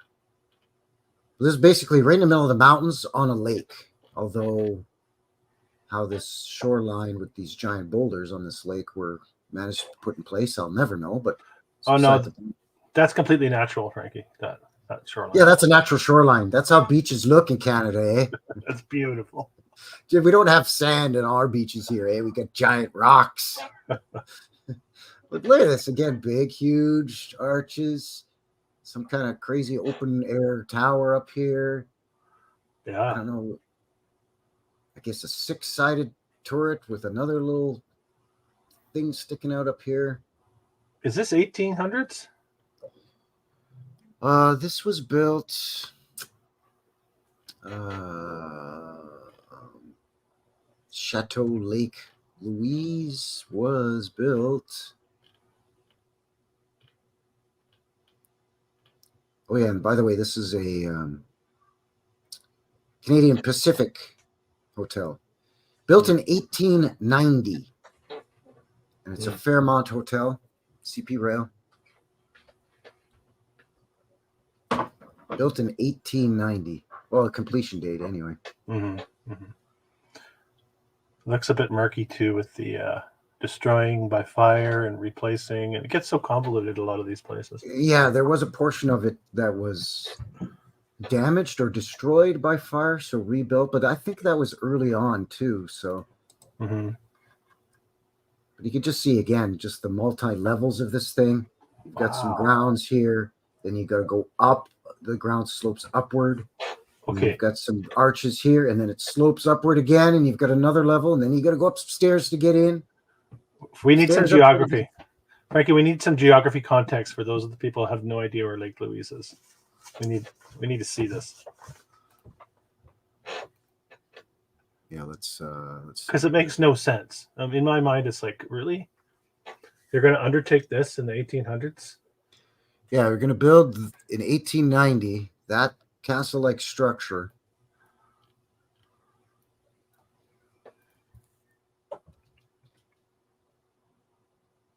In Lake Louise, Alberta, right in the Rockies.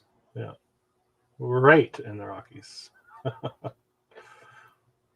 There it is, the Fairmont Chateau, Lake Louise. So here's Lake Louise. It's not far from Banff.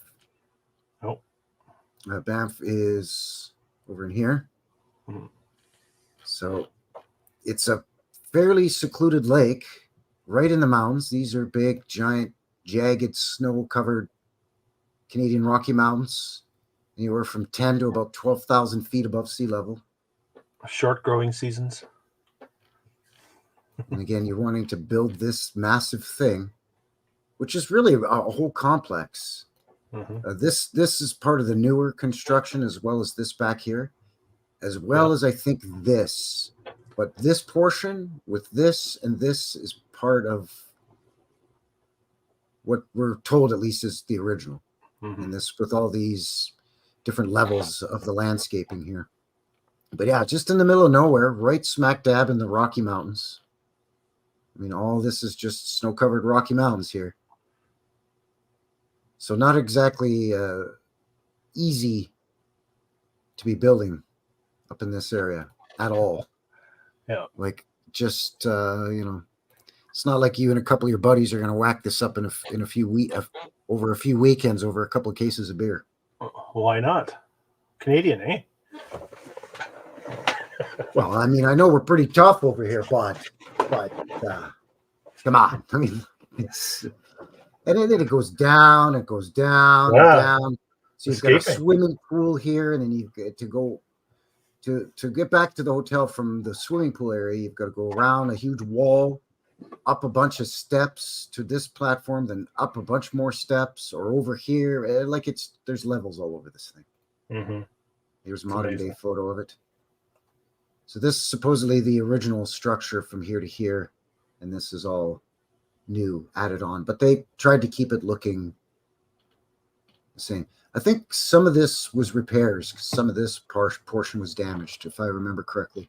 But you can see like all these different levels. Like, why not just level the ground and build this thing? You're in the bloody mountains. You wouldn't want to make it easier for yourself, you know, with all the snow. And I mean, you're not digging into topsoil here. You're digging into rock and mountain. Yeah. Like, this is the kind of stuff you're digging into. Blasting. You're blasting.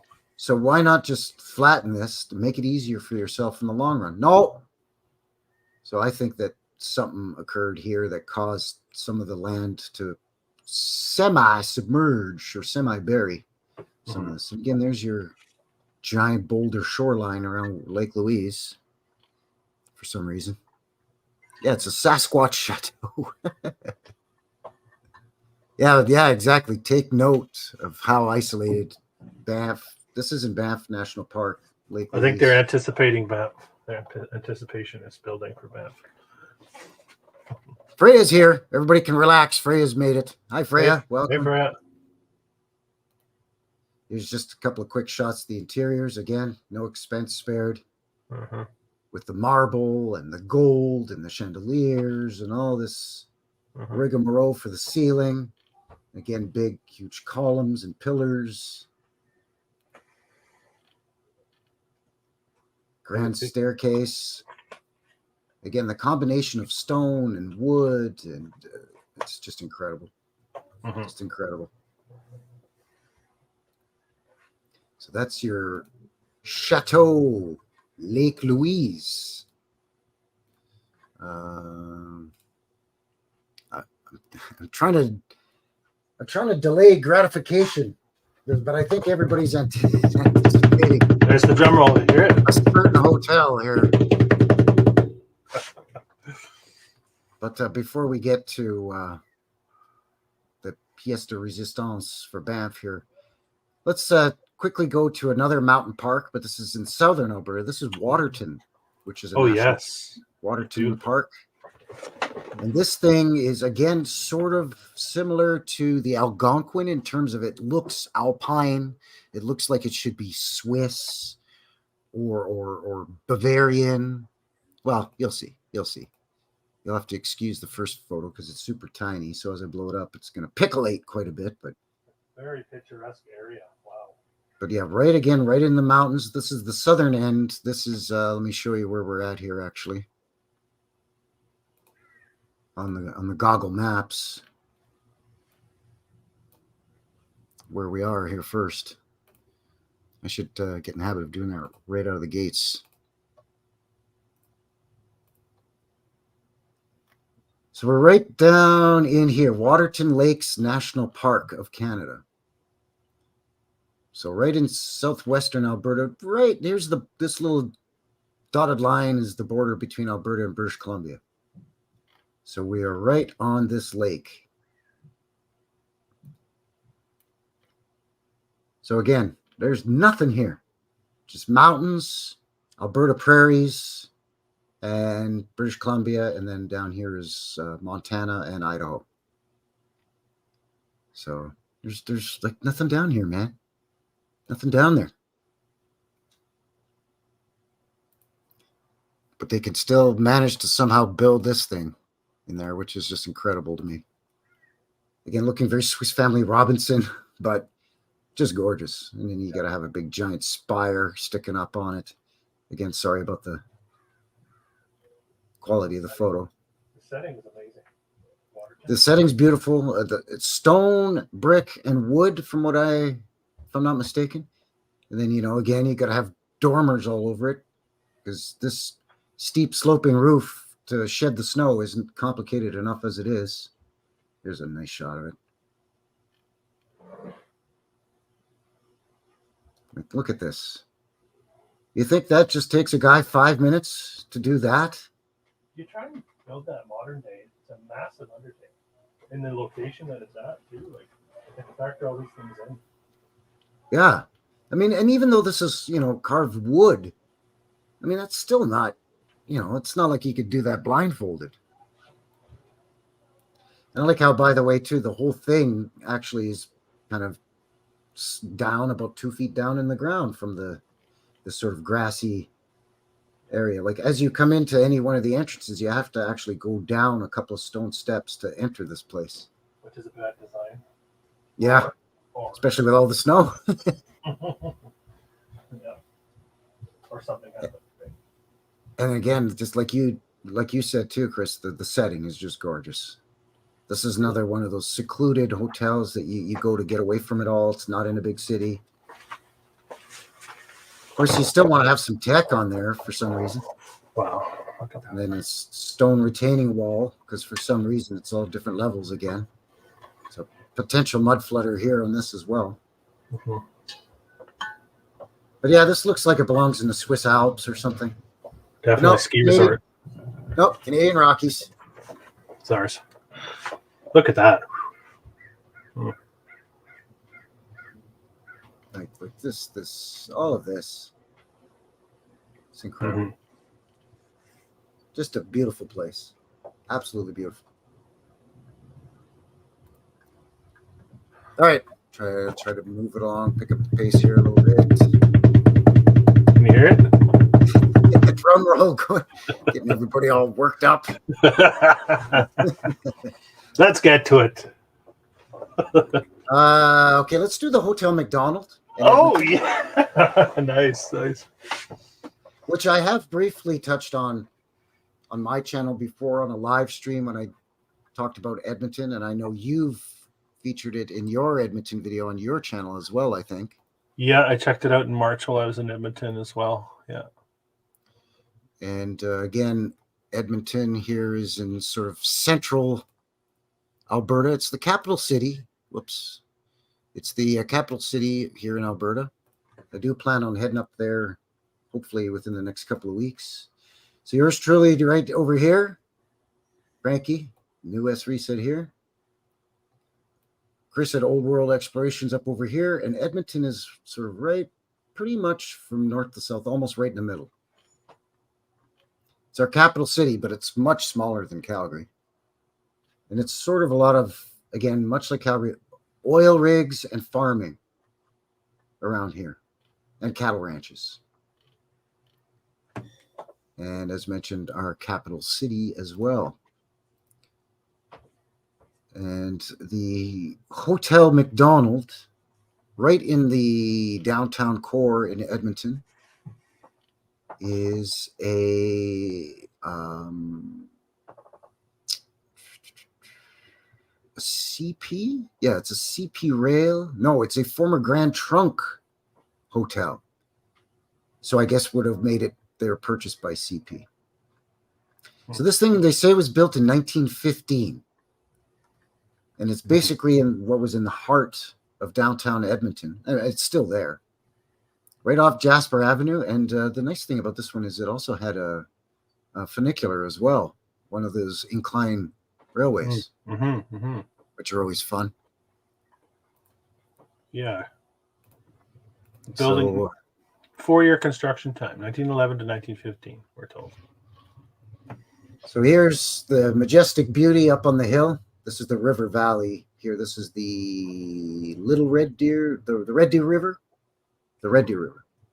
But there's the beauty there. And you could just make out off to the side right here the funicular with the building. Short-lived, right? Yeah. The structure is still there, but it's not an operating funicular anymore. It's just sort of like a memorial. It's been memorialized. But yeah, beautiful. Again, with the conical domes that are octagonal. Again, all the little doodads on the top. Beautiful grand stone entrance here with sort of a rooftop access to the top of this thing. Excuse me. You can see. Have you ever been in that one? Yeah, again, just in the lobby. Yeah. It's beautiful. Yeah. It's absolutely gorgeous. You can see here, it shoots right down to the side here. Yeah. So you get some really, these actually, if this was not excavated, these would actually be below ground level. This ground level here. Again, you've got all your little nodes and crazy stuff. And again, all the angles for your dormers that you got to work into this thing. So Wikipedia says that Grand Trunk purchased and began to build in 1911. So they purchased the land and they already knew what they were going to put there. Oh yeah, they just didn't waste any time, I guess, there, bud. They didn't Just know. hop, skip, jump right to it. It's ridiculous. Yeah. Look at the roof on this thing again, too, you know. The copper roof with all the tech on it. Just incredible. Edmonton, Alberta. About, I don't know, 650, maybe 700,000 people. Yeah. This is just the interior of the banquet room. Again, not even the formal dining room, just the banquet room. Mm. But just beautiful. Beautiful detail. By the way, all of these hotels that I'm showing and all the ones that my friend Chris is going to be showing here in the second part of the stream, these are all five-star hotels. Every single one. Look at this. Yeah, interesting. This is the formal dining hall. It's under the dome. Mm-hmm. Just gorgeous. All right, so that's your Hotel McDonald in Edmonton.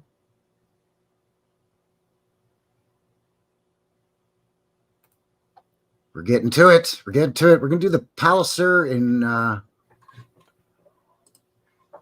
we'll do the Palliser Hotel in Calgary, then we'll finish it off with the Banff Springs Hotel, which everybody's been chomping at the bit for.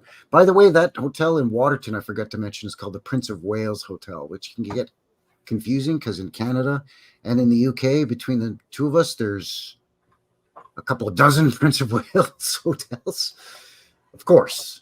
Mm-hmm. Mm-hmm. So here we are now, my hometown stomping grounds here in Calgary, Alberta. This is going to be the Palliser Hotel, which I've done a boots on the ground. This is a CP Rail hotel as well. And the story on this one for the Palliser is that it was built in 1914. And then it was expanded and added on to, I think in the 20s, maybe? In the 1920s, I want to say. Yeah, I see 1911 to 1914, so 3 year on that one. Oh, okay. Yep. But you'll see here in a second what I'm talking about with the addition. So this is sort of the backside of it here. So originally when it was built, it was only built up to this level. And then later on, they built it a few more floors onto the top of it. Hmm. This is the backside of it. And then this is the CP Rail train station here, which is no longer there. Hmm. But this is the Palliser Hotel here. This is the back, the south-facing side of it.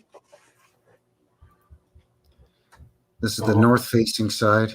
Look at the mansards. Wow. This is 9th Avenue Southwest. Wow. So originally it was built to this point. And it was then the tallest building in Calgary. It was considered a skyscraper. Mm-hmm. And then a few years later, they built it up because, which I guess is good, rather than knocking it down, because Calgary outgrew it, is what they said. So they had to expand on the hotel. So rather than knocking it down, they just built up. Yeah, but they took those off. Didn't they? They took those mansard roofs off. Well, this is the after being built up. So it was shorter than this before. But modern day, it's not there. Isn't it? I think it is. Those mansard roof? I'm not sure. We'll have a look here. Okay, sorry. Look at that. Now I'm doubting myself. Yeah, crazy cartouches here. Big, huge arches.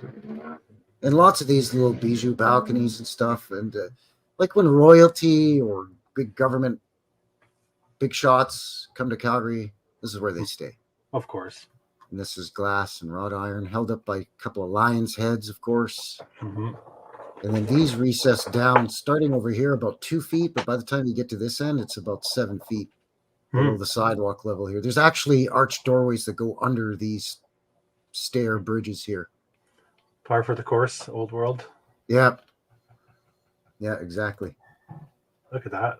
Yeah. There's a modern day shot of it. Really, really well maintained building. I mean, this is the crown jewel of Calgary in terms of our hotels. This thing is, we're all pretty proud of this thing because it is a very beautiful building. It's nice. It's very nice. See? Oh, I see what you're saying. Yeah. My mistake. My bad.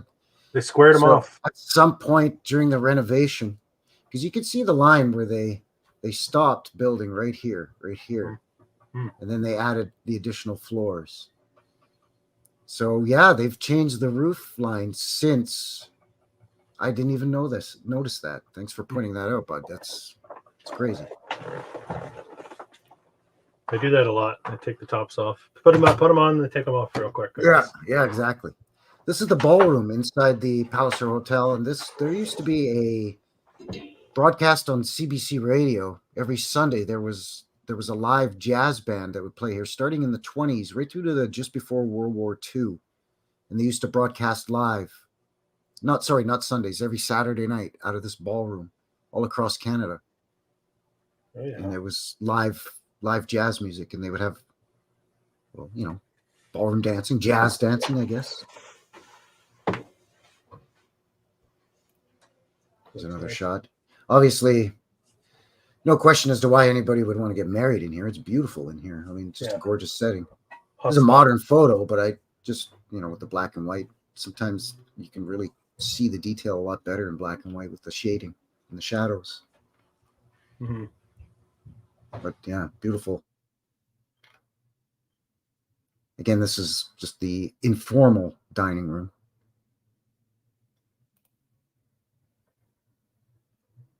This is the lobby. With your granite or marble, I don't know, giant pillars, and again, just all this detail and the gold and the just outstanding. Grand staircase with the mosaic tile flooring on the stairs, and this is just mind-blowing stuff, man. Mind-blowing. So that's your Palliser Hotel, Calgary, Alberta. And well, we might as well finish off Alberta with the Banff Springs Hotel that they say was built, well, completion date on it 1888. No, it's very convoluted. Very convoluted timeline on this one, I think. Yeah. Let me just pull up the file here for the Banff Springs Hotel. Mm-hmm. No, I mean, I could have pulled a million pictures of this thing because it's probably maybe after Chateau Frontenac is probably the most photographed chateau style hotel in Canada, I would guess. Yeah, I think you're right. So there's a bazillion pictures, but I wanted to, and I've shown pictures of this on my channel before, so I wanted to kind of at least show different photos. So again, up on a hill, and some of it, there's walls, big stone walls. And again, there's different levels. And it's a complex hotel. So you have your main body of the hotel, but then there's other buildings where there's little separate chalets that you could rent. This is the golf pro shop golf building because there's a huge golf course on the lake here. Oh yeah. It's just, the complex just goes on and on and on and on. And this is also a CP Rail building, as you can see as well, the setting, the background. Again, right, just like the Waterton and just like Jasper, you're just in the middle of nowhere, right in the smack dab in the middle of the Rockies. I mean, there's a perfect example of this thing looking like a mountain popping out of the mountains. You know what I mean? That's right. Yeah, absolutely. And depending what side or edifice you're facing depends how far down the darn thing goes down.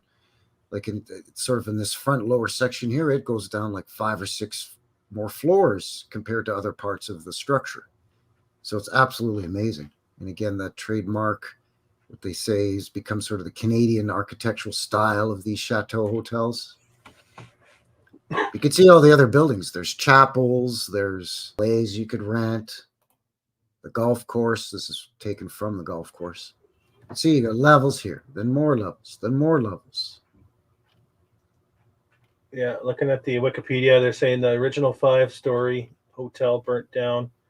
And then Of course.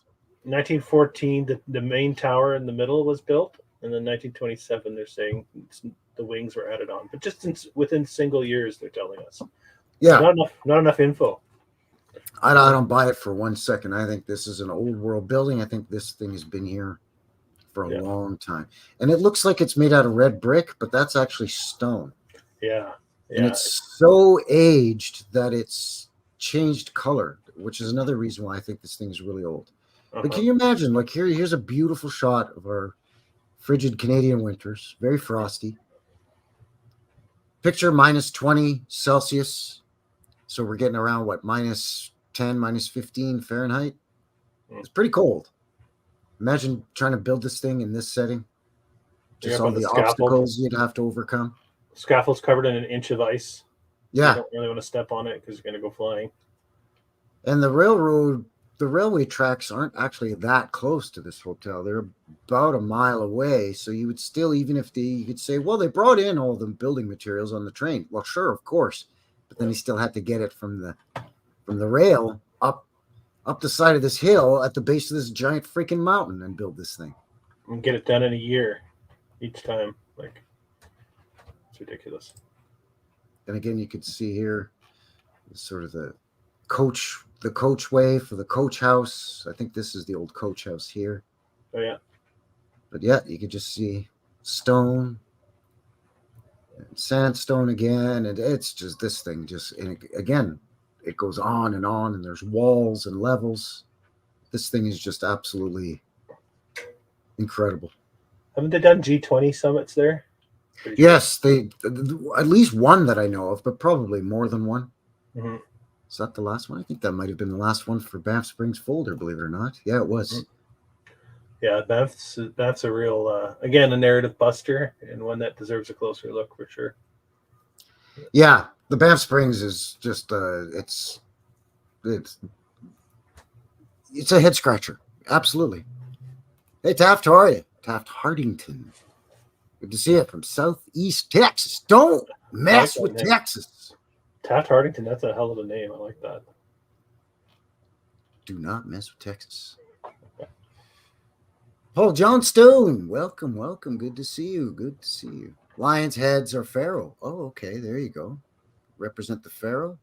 That would make sense, being that the Sphinx is suspected to have formerly had a lion's head, and it faces due east on what would have been the summer solstice with Leo constellation rising. So yeah, pharaohs, lions, kind of makes sense. Nate and Jamie are here as well. Good to see you. Thank you very much for shooting in. Once again, my name's Frankie here at New West Reset, and we've got Chris, Old World Exploration. Welcome to the Knucklehead Show. Thanks for being here, folks. Go ahead and do all the YouTube stuff. Like, subscribe, hit us up in the chat, in the live chat. Let us know you're here, how you're enjoying it. Hopefully you're enjoying everything so far. Yeah, this is an in-depth look at the hotels of the railway hotels of Canada. Something that Frankie and I wanted to do for a bit here. We knew there'd be a lot to cover. It's like an expose. It feels like we're really getting into just showing you all of these structures. And even with just quickly going through the photos, we're coming up on 2 hours, and we're really only halfway there. Yeah. And with that said, what do you think, Chris? Time to take a little bit of a break, wet your whistle a bit.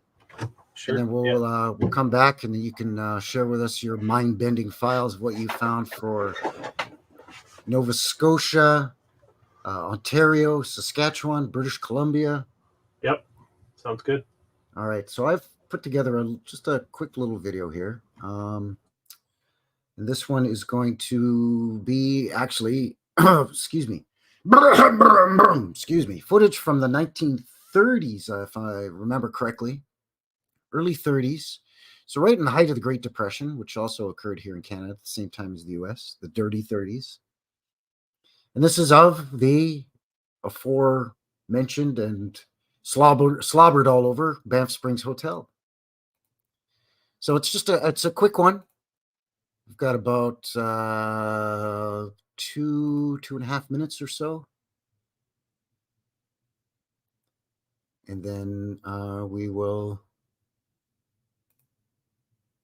come back to it here. I just want to make sure I'm opening the correct file. Yeah, here it is.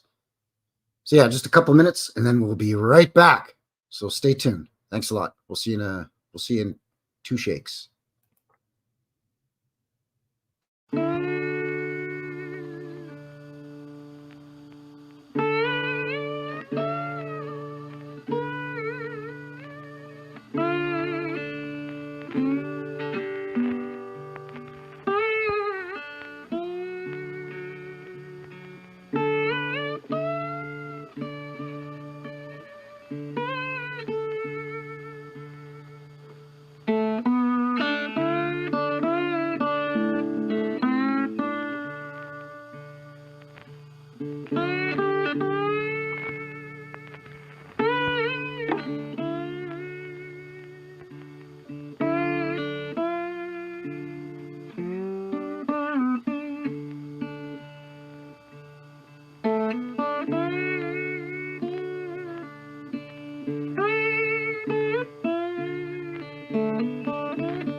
All right.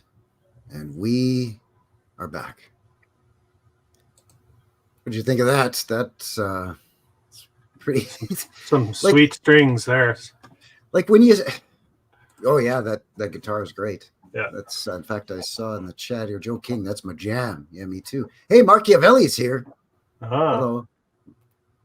And who else did I see? Oh yeah, Ulanor von Krieger is in the house as well. Welcome. But yeah, like it's one thing to look at old photos, right, of some of these old hotels, but when you see old video footage, it's just, it takes it on a completely different level. You know, you just look at it and you don't even know what to think. What the hell was that? It's basically all that comes to mind, you know. I know. It's kind of amazing, all of this stuff. Even in our own backyard too, right? Canada, you don't really think of this type of architecture. You have all these stereotypes that we're breaking this research as well, I think so too. Well, and I touched on that last night on my stream. Once again, by the way, welcome to the Knucklehead Show, by the way, episode 5 here. Railway castles and hotels across Canada. 4,000 miles from coast to coast of old world opulence.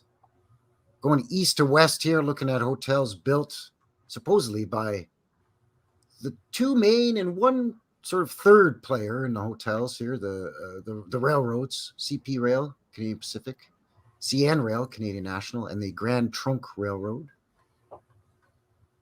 So in the first half, we looked at going east to west. We looked at some of the Maritimes, Quebec, Manitoba, Alberta, that I was showing you here, and now Chris is going to show his stuff and the files and everything that he's found for hotels for, what was it, Nova Scotia? Yeah, Nova Scotia, Ontario, Saskatchewan, and BC, right? That's right. Yeah. Greetings from Scotland. It says Oh, Spookies. And then Paul Spooky. Johnstone is Scottish Canadian. So there you go. Spookies is doing some good work over there too, uncovering a lot of the old world in Edinburgh. I saw a recent one, so I enjoyed that video. So check them out. Yeah, always good to give shout outs to other channels, especially when they're, doing boots on the ground in their own corners of the world. Mm-hmm. It's just one more piece of the puzzle that we can slide into place. Every little bit helps, whether you're looking at old photos, whether you're doing boots on the ground, whether you're going to libraries and looking up old books and old maps, whether you're digging through PDF files, or just everything is one more piece of the puzzle. Yeah, it seems to be growing too. I think more people are catching on to this historical deception, or whatever you want to call it. Feels like it. Joe King says, I've been in the trades for 30 years. It gives you an accurate idea of what it takes to build one of these places. Yeah. Mm-hmm. Well, you have a bit of a construction background as well, don't you, Chris?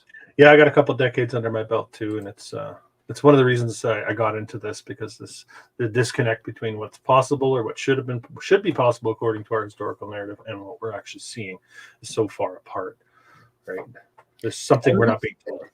And I think I can speak for both of us here when I say that we're not necessarily saying that some of these buildings could not be built by talented tradesmen and artisans and craftsmen today. Mm-hmm. But it's the fact that they say that we can't because it's cost prohibitive and so on and so forth.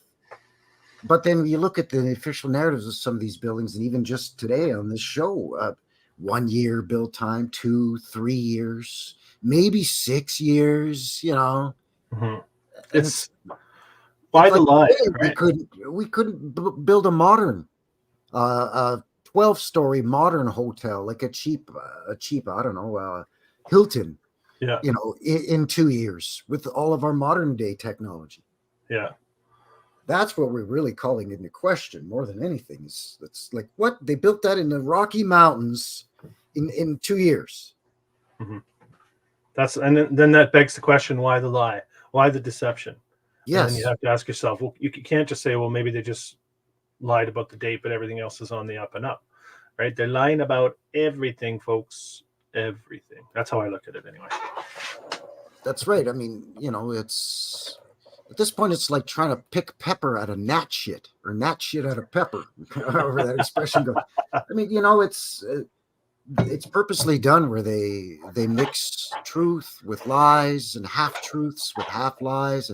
Mm-hmm. So, like, even again yesterday on my stream, there was some confusion about the Calgary Herald building, the old Calgary Herald building, because at one point there was 2 of them. Oh yeah.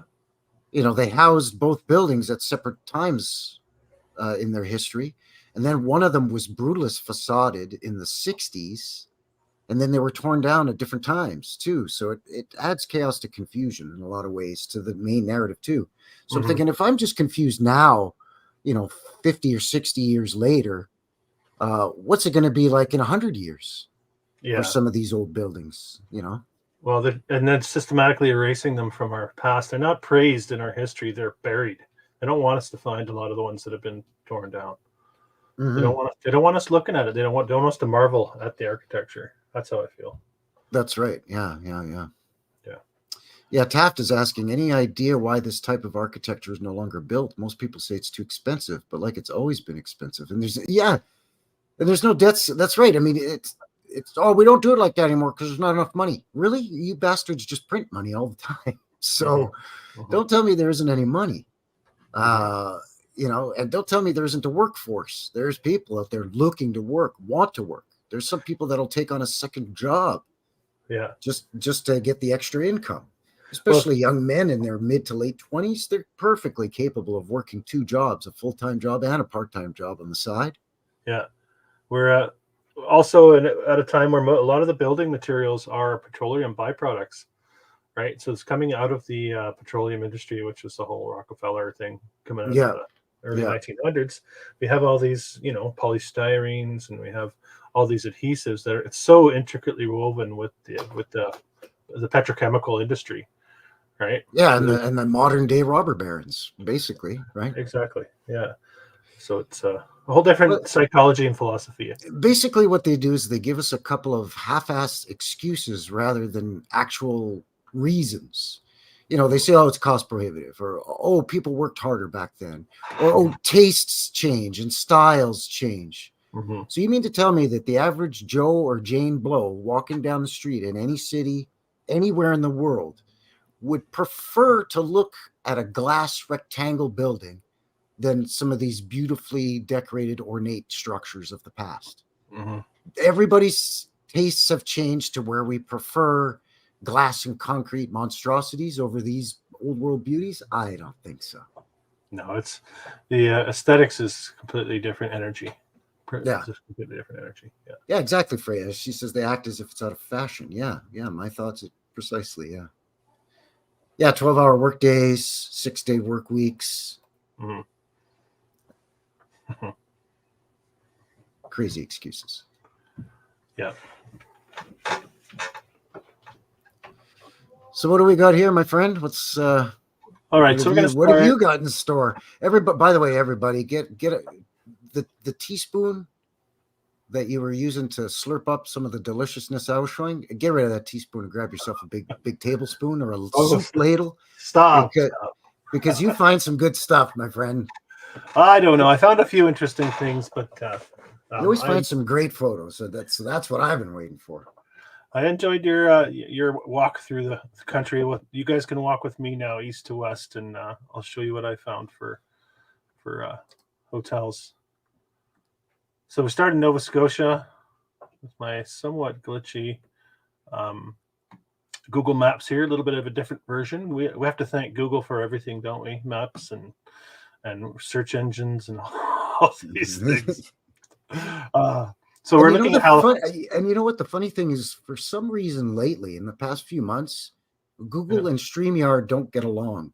Like YouTube specifically and StreamYard sometimes get glitchy with one another, which is strange because when I first started live streaming a couple of years ago, basically once I was able to with this channel, it wasn't a problem. It was smooth sailing. So I'm wondering if maybe Google tried to buy StreamYard and StreamYard told them to go pound sand. And now Google's pissed.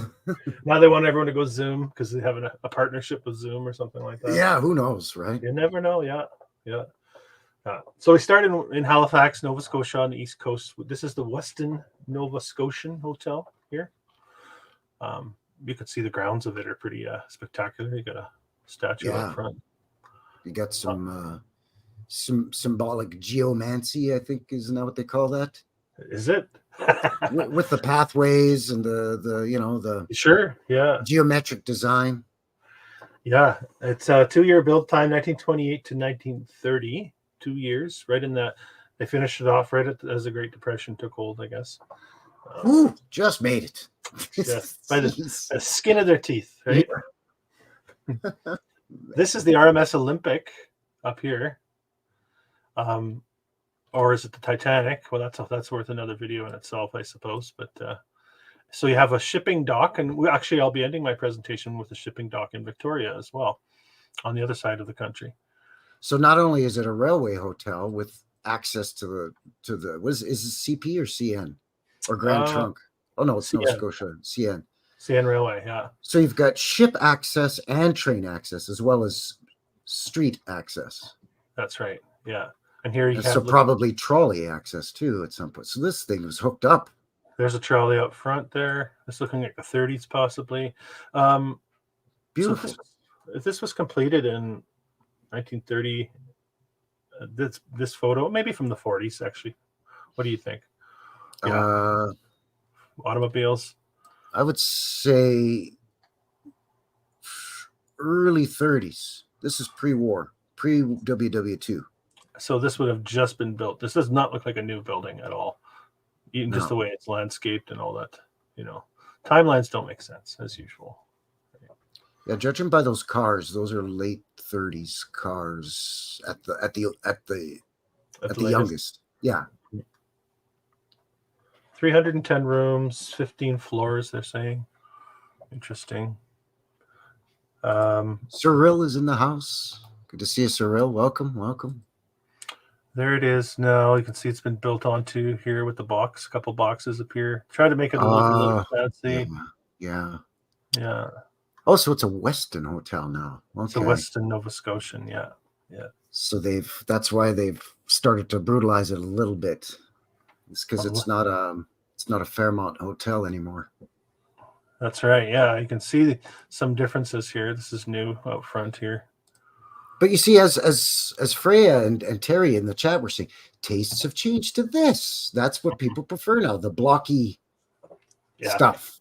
Yeah, come on. Yeah, that's the Nova Scotian in Halifax. We also have the Lord Nelson, which I'll jump over to here, looking very similar. The Lord Nelson. Yep. Construction. Nice. Here, this is a good one. Construction started October 21st, 1927, and it opened October 23rd, 1928. Wow, almost to the day a year. That's how you meet your deadlines, folks, in the construction trades. I say, hold up, wait a minute, something ain't right. Yeah, apparently this is right before the crash again. Woo, just made it under the wire again. So they threw both these two hotels up in the same city within the same 3-4 year period. This is what they're yeah, because the railroad was coming through, y'all. That's why. Come on now, buddy. So you got to whack it. It's not only do you have to put the railroad in and all the train stations, but you got to put the hotels in. That's right. All at the same time. Get two in. So no, we want two hotels, not one, two. Yeah. And like my live stream yesterday on my channel too, all the other buildings that the railroads had to build, like their land acquisitions building and their administration buildings and their, you know what I mean? Mm-hmm, mm-hmm. All built at the same time. This is a bit of the interior for the Lord Nelson. So you're getting some octagons on the roof. You see octagons a lot in the old world research. That's quite a beautiful detail on the ceiling in that place, though. Like, wow. Well, that ceiling was probably done in a matter of 4 hours, right near the end of completion, right? Because they had to get open for October 23rd. Yeah. Right? All right, guys. I'll tell you what. I'll bring in some beers and pizzas, and I'll give you some overtime if you can bang this up by midnight. Pulling it all night. We got a soft opening tomorrow. That's right. That's right. I've heard that before. That's funny. So I have two hotels here in Halifax. There's a third one I want to show you, and this one was quite obscure. Is this the one? Yeah. Okay, let me find the name. There, Intercolonial Railway Station in Halifax. So a station with a hotel built on the front of it. Yeah. And it's got a Squishamid on the front too. Yeah. Huh. Look at this. That's beautiful. It is, right? And this wasn't on the Wikipedia write-up when you get into that. No, by the way, in the description below, I put a link to a list of all the hotels supposedly built by CN, CP, and Grand Trunk. So that's in the description as well. So if anybody wants to kind of do their own deep dive, as well as a few odd from other train companies as well. Yeah, the Intercolonial.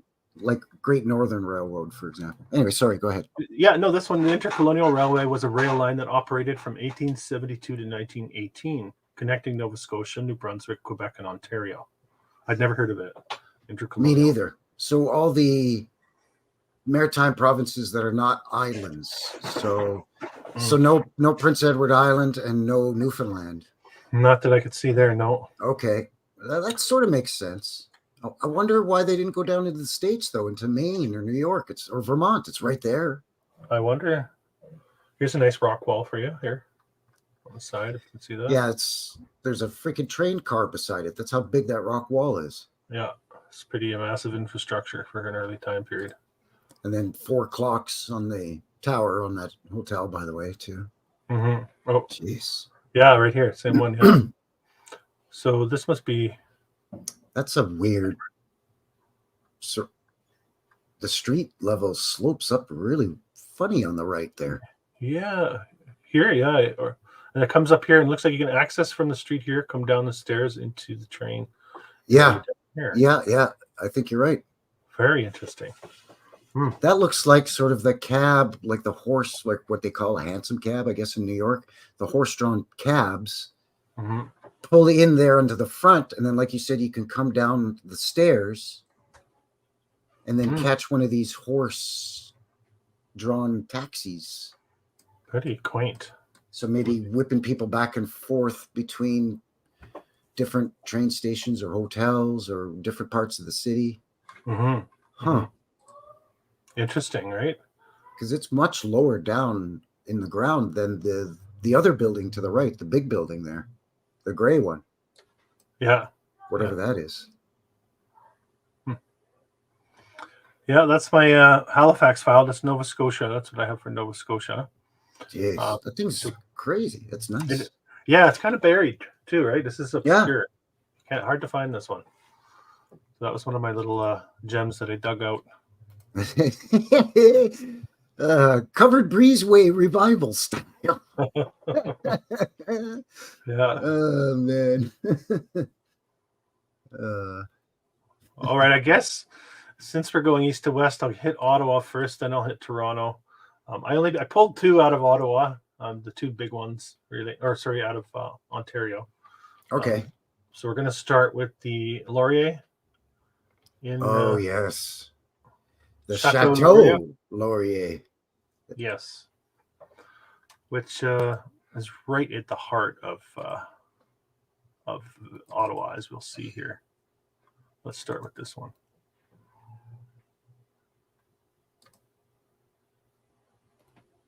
Chateau, another chateau. Eh? Laurier Castle, basically. Check that one out, eh? And we should do a little poll if anyone wants to guess how many years. Don't do a search, don't cheat. How many years did it take for them to build this? I'll say it was completed in 1912, which is completely unbelievable. Yeah, that's what they say apparently. How many years? You guys in the chat, take a guess how many years they say for this one. I'll zoom in to give you an idea of how intricate the detail work is here. No, it's not 1,000 years old, people. It's 100 years old. It looks like it's 1,000 years old. Oh, I see a 6. I see a 3. I see a 2. If you said 3, you were correct. 3 years. Imagine the guy putting the cap on this dome here. Right? Heck of a job. 3 years to build that, eh? 1909 to 1912, we're being told. Jeez. Yep. Hogwash? Yeah, I see it on its wiki. Yeah. Cost $2 million Canadian. Even? Yeah, 2 million even. That's what it says. We see that number pop up a lot actually in the old construction. Well, that's your standard bid for a railway chateau castle style hotel. $2 million. Look at this. Doesn't matter if it's right on the Ottawa Canal and Rideau Canal, or if it's out in the Rockies. $2 million. It's all blockwork. Look down there below the street level. You see that? Yeah. Is that a drawbridge? It looks like a. Oh no! It looks like it's one of those canopies, but it does look like a drawbridge. Yeah. It had me for a second. But it's one of those steel and glass or iron and glass canopies. Again, usually lions, heads holding up the chains or what have you. That's right. Yeah, I didn't scroll down low enough. Look down here. You can see too. Below street level, a lot of action going on below street level. Maybe there used to be a drawbridge on it back when it was actually a castle before they found it and back in the medieval era, right? Switched it to a hotel. They're like, what the hell how can we explain away this beautiful thing? We'll just call it a railway hotel. Now they're probably going to tell us this is an early version, and then they added onto it as they always do. You can see the difference here, right there to there. Yeah. So they're going to say that they added this part on later, which makes no sense. It looks like it's all part of the same. I've talked a lot about the fakery that goes on in a lot of photographs. It's very difficult to tell and trust much of what we see because they are playing with manipulating timelines through these visuals, I think, as well. So it's real easy to upload a photo onto the interwebs and say this photo was 1920 when really it's 1885. You know what I mean? Yeah, so it's hard especially to if there aren't people or vehicles in the photo. It's most especially if there aren't vehicles. If there aren't cars or horse-drawn buggies, then you can't even ballpark what decade it's at, right? tell. Yeah, right. And then you're getting all these conflicting, like, look at this too. This is elevated above here. Look how low that goes down there. Yeah, it's crazy, right? It's pretty amazing. Oh, this is another good view of that too. Look at that. I know it's a rendering, but look at the infrastructure for this early time period in Ottawa. This is a canal, right? This has to be that's the Rideau Canal. Rideau Canal, of course. Yes. Yeah. So you've got the Rideau Canal, and then the rail, the CP rail right next to it, and then the hotel's right there. And then look at all the buildings that are surrounding that. Yeah, that area is absolutely ridiculous. Here's a modern day look at some of that stonework around there, reminding me of Frontenac as well, with the massive, megalithic block stone wall. Mm-hmm. Right. Amazing. Yeah, the Chateau Laurier is a beauty. It is, yeah. It's one of those where the elites go to do their things. Yeah. Right. I mean, Ottawa, I think, was like one of those what they call like white cities, like Chicago and San Francisco. I think Ottawa, unfortunately, they've torn down so many old world buildings, but I think Ottawa, definitely in the older part of Ottawa, kind of where we're looking now in these photos, and then in and around, obviously, the Parliament buildings and the Parliament Library. That was like some beautiful golden or white old world city. Absolutely. Yeah, there's Ottawa. I haven't done a video yet for my channel, but it's on the list for sure. Here's a quick look at the interior of the Laurier, just to give you a sense of. Jeez, look at the floors. Yeah, the woodwork, stone and wood and all of this inlays and plaster, and it's just amazing. Yeah, and then you can see that same shape we start to see with the arched ceilings and then openings here. There has to be an energetic reason, I think, for this shape as well. There must be something more to it, I think. Yeah, healthy energy, healthy airflow. Yeah, maximizing daylight. I think that's why a lot of the old world windows were arched on the top. Because I think it was meant to reflect the shape of our realm in terms of the firmament, or whatever you want to call it. Oh, interesting. But also to follow the path of the sun as it, quote unquote, moves across the sky, where, at midday, it's higher in the sky than it is in the morning or in the evening.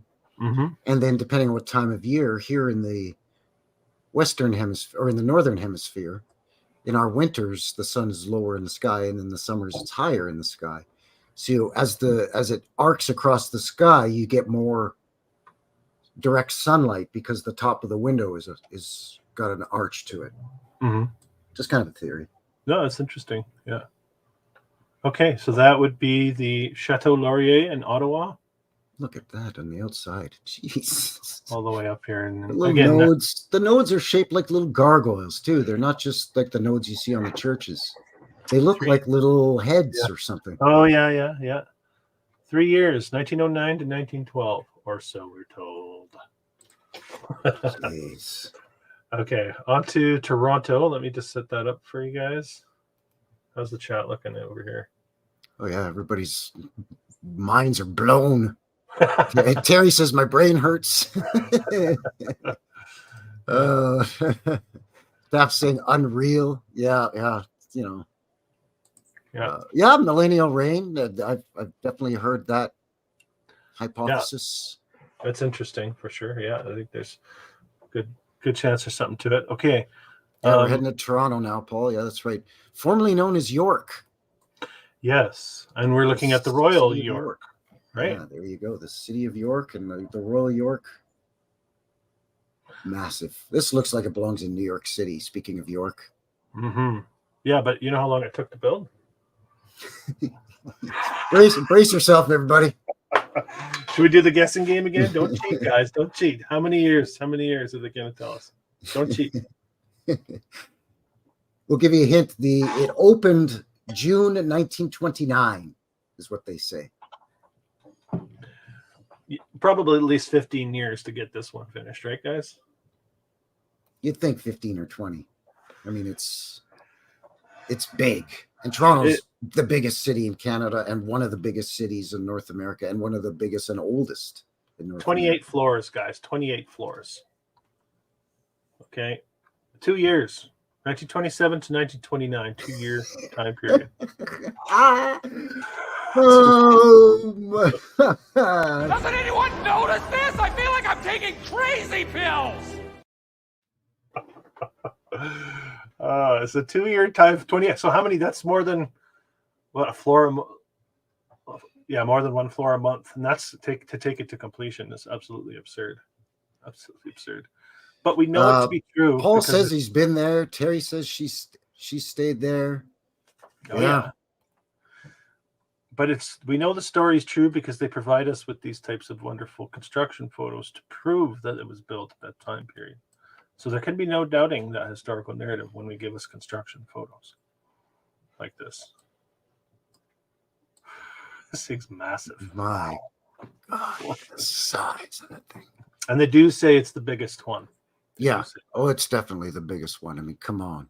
How many rooms? You know what? The Palliser here in Calgary is basically a miniature version of that. Oh, yeah. Yeah. Number of rooms, 1,363. You got to break the numbers down to the 2-year timeline, right? And and were that many people coming to Canada, to Toronto, to vacation or to sightsee during the Great Depression? Right? Because it was finished in 29, right when the stock market crashed.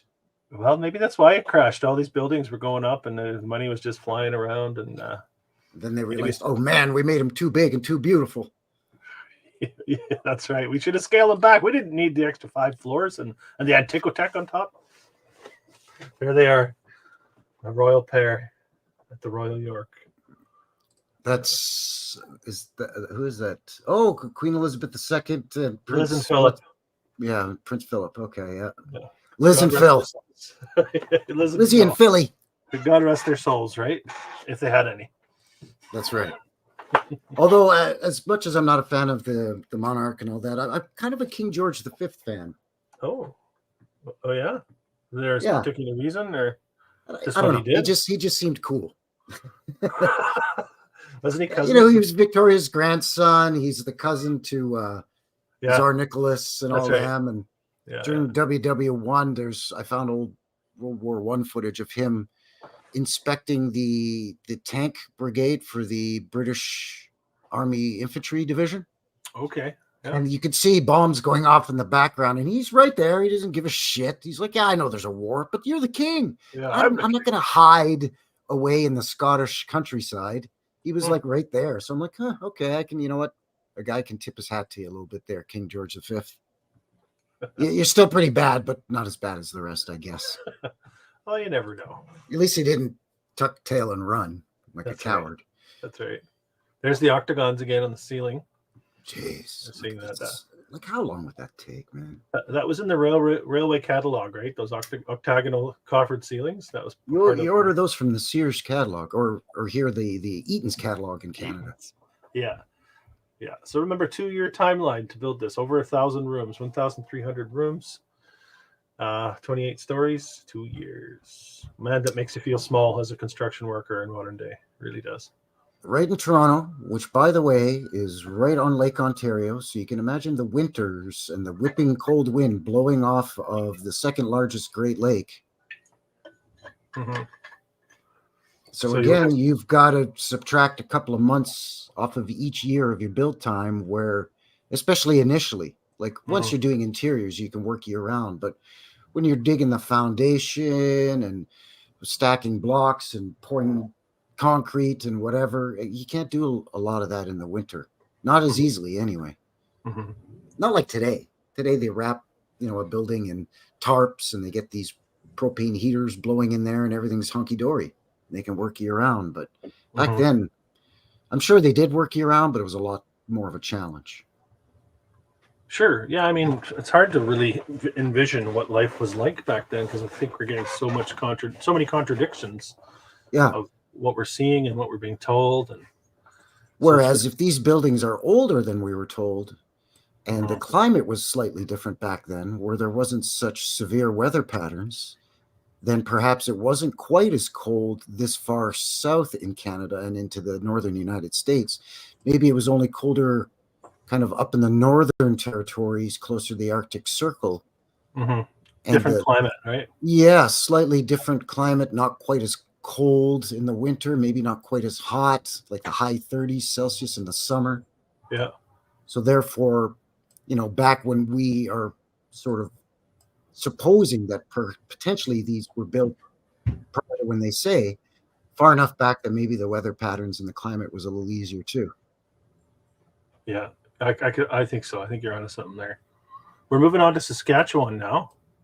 Okay, we're jumping over Manitoba, which we saw a couple from Manitoba.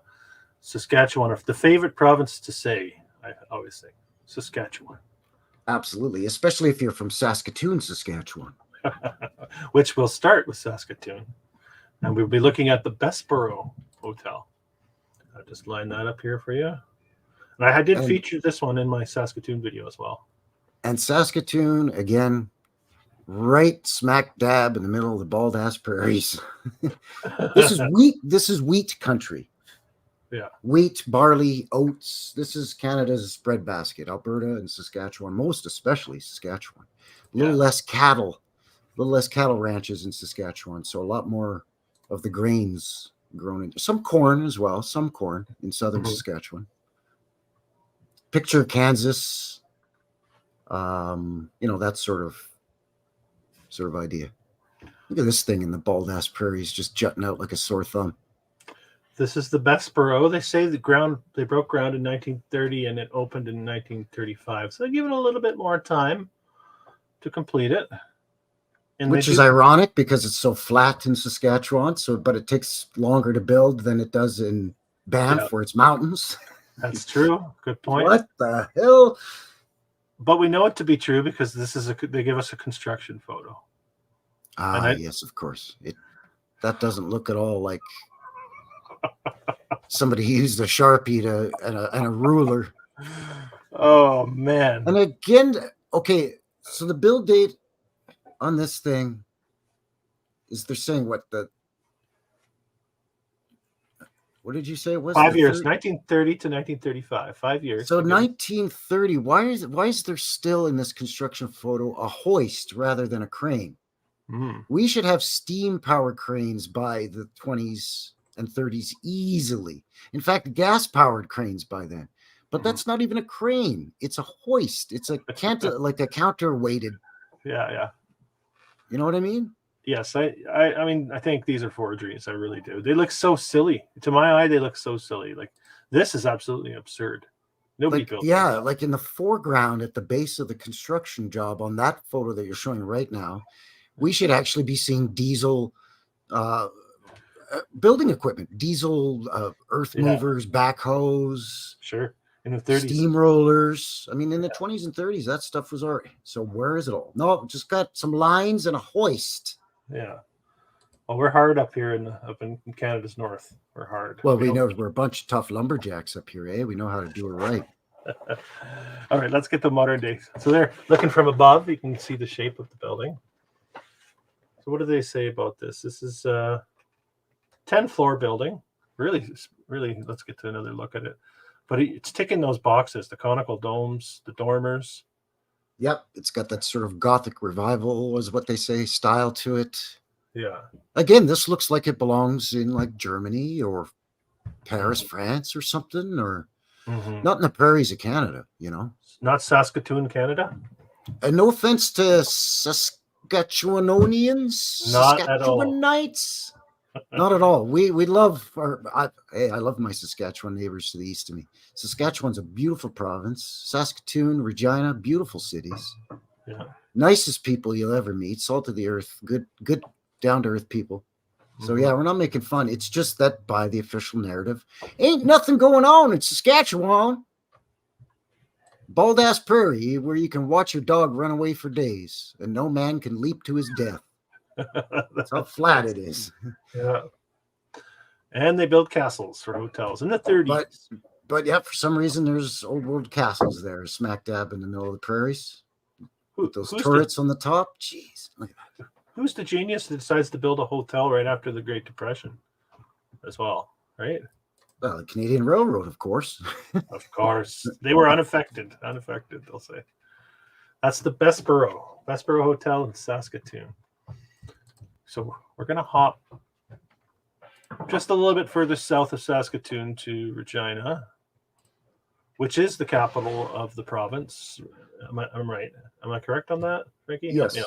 Yeah, Regina is the capital of Saskatchewan. I almost embarrassed myself there.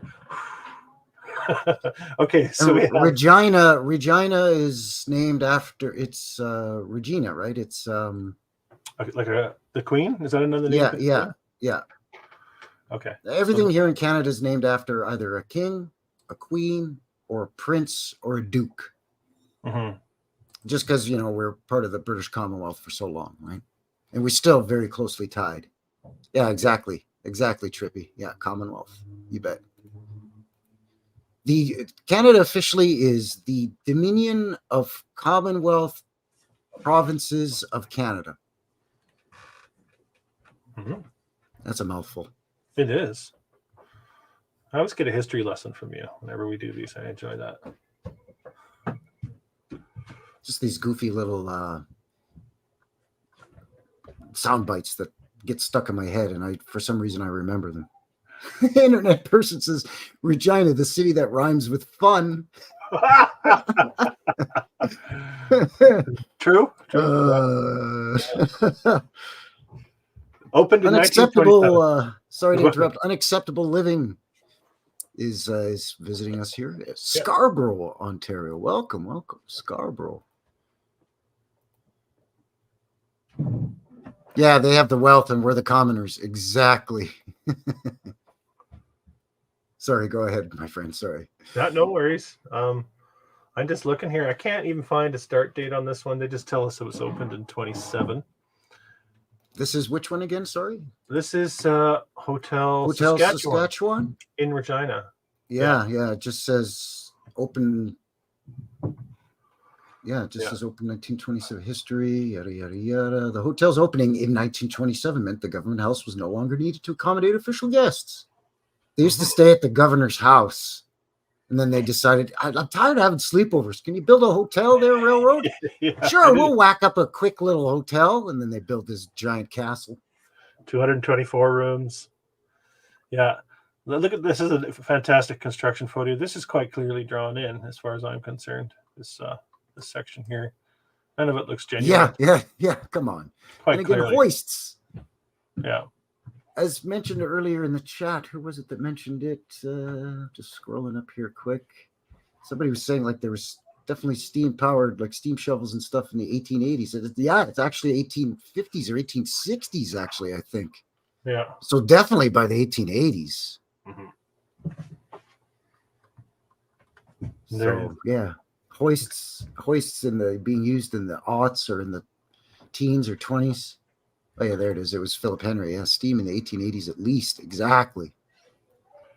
We talked about the monuments possibly having been fountains previously as well too, didn't we? Didn't we bring that up in a previous one? Yes, yeah. It was when we were looking at one of the hotels in, I think it was in Halifax, or something. We were looking at something in Halifax. Yeah, I can't remember, but it's interesting because sorry, not Halifax, Hamilton. My mistake, Hamilton. Oh, okay, yeah. Which Hamilton really revealed a lot to us too, didn't it? That was fantastic. Yeah, it was crazy. I have a funny feeling Brandon, Manitoba is going to be like Hamilton. Yeah, I think so. There's going to be a lot of surprises. I'm excited about it. Here's the street level for this. So sometimes doesn't look like much from at a distance, but then when you get close, you start to see what these things are really made of. There's your brickwork up there above the lower level stonework. Very opulent, right? All of it. Fancy stuff.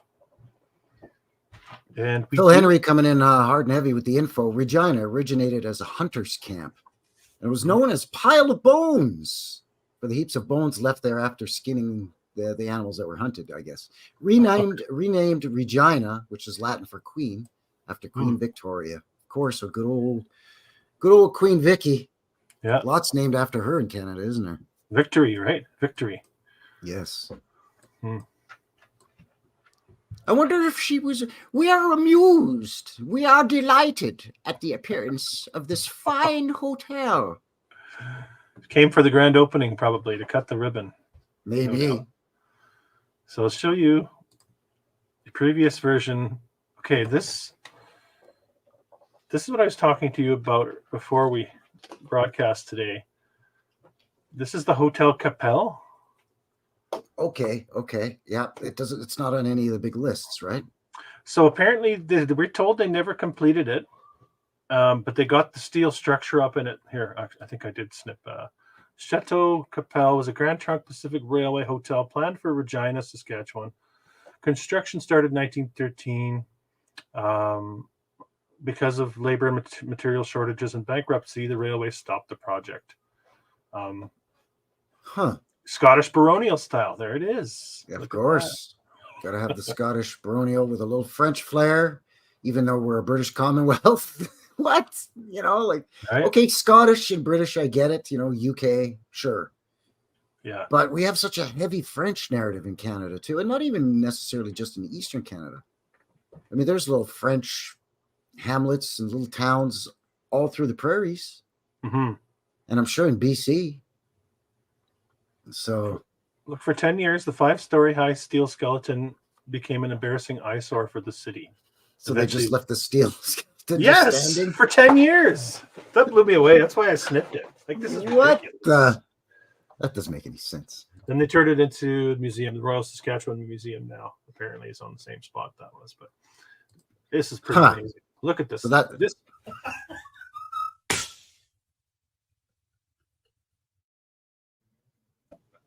It's ridiculous, right? And I think it stood for sure. I think this thing was torn down. Well, I mean, that's obviously a rendering, but it's a postcard. Yeah. Postcard stamp on the name of the place and what city it's in, in the red inked lettering or whatever. Mm-hmm. Mm-hmm. So they're just saying this is what it was supposed to look like, but sorry, we just didn't build it after all. Or didn't have any money. World War I came around. Grand Trunk went out of business, and then eventually they tore down the half-finished skeleton. That's what we're told. Jeez. Yeah. But on postcards they were able to take this is what the proposal of what it was supposed to look like. Yeah, right. So why would you have and they don't say that either. They don't say that. They're saying this is the Hotel Capelle, Grand Trunk Pacific Railway. They're not saying this is a rendering. Sometimes they do. They'll say this is what it was supposed to look like. Or proposed hotel or whatever, exactly, right? Exactly. But they're not doing nothing, that. No. So perhaps it did exist and they tore it down, and what they're saying are construction photos that they stopped mid-construction of the steel framing was actually just some point during the demolition of it, maybe. Yeah. It's murky waters, to be sure. Murky waters. So I thought I'd include that one as well, because that's a great question by Terry. So if they ran out of money and couldn't finish it, why were they building a whole bunch of other hotels in the same time frame and didn't run out of money? Did we catch them in another slip up? I think we did. The more you look, the more holes you're going to find in these storylines.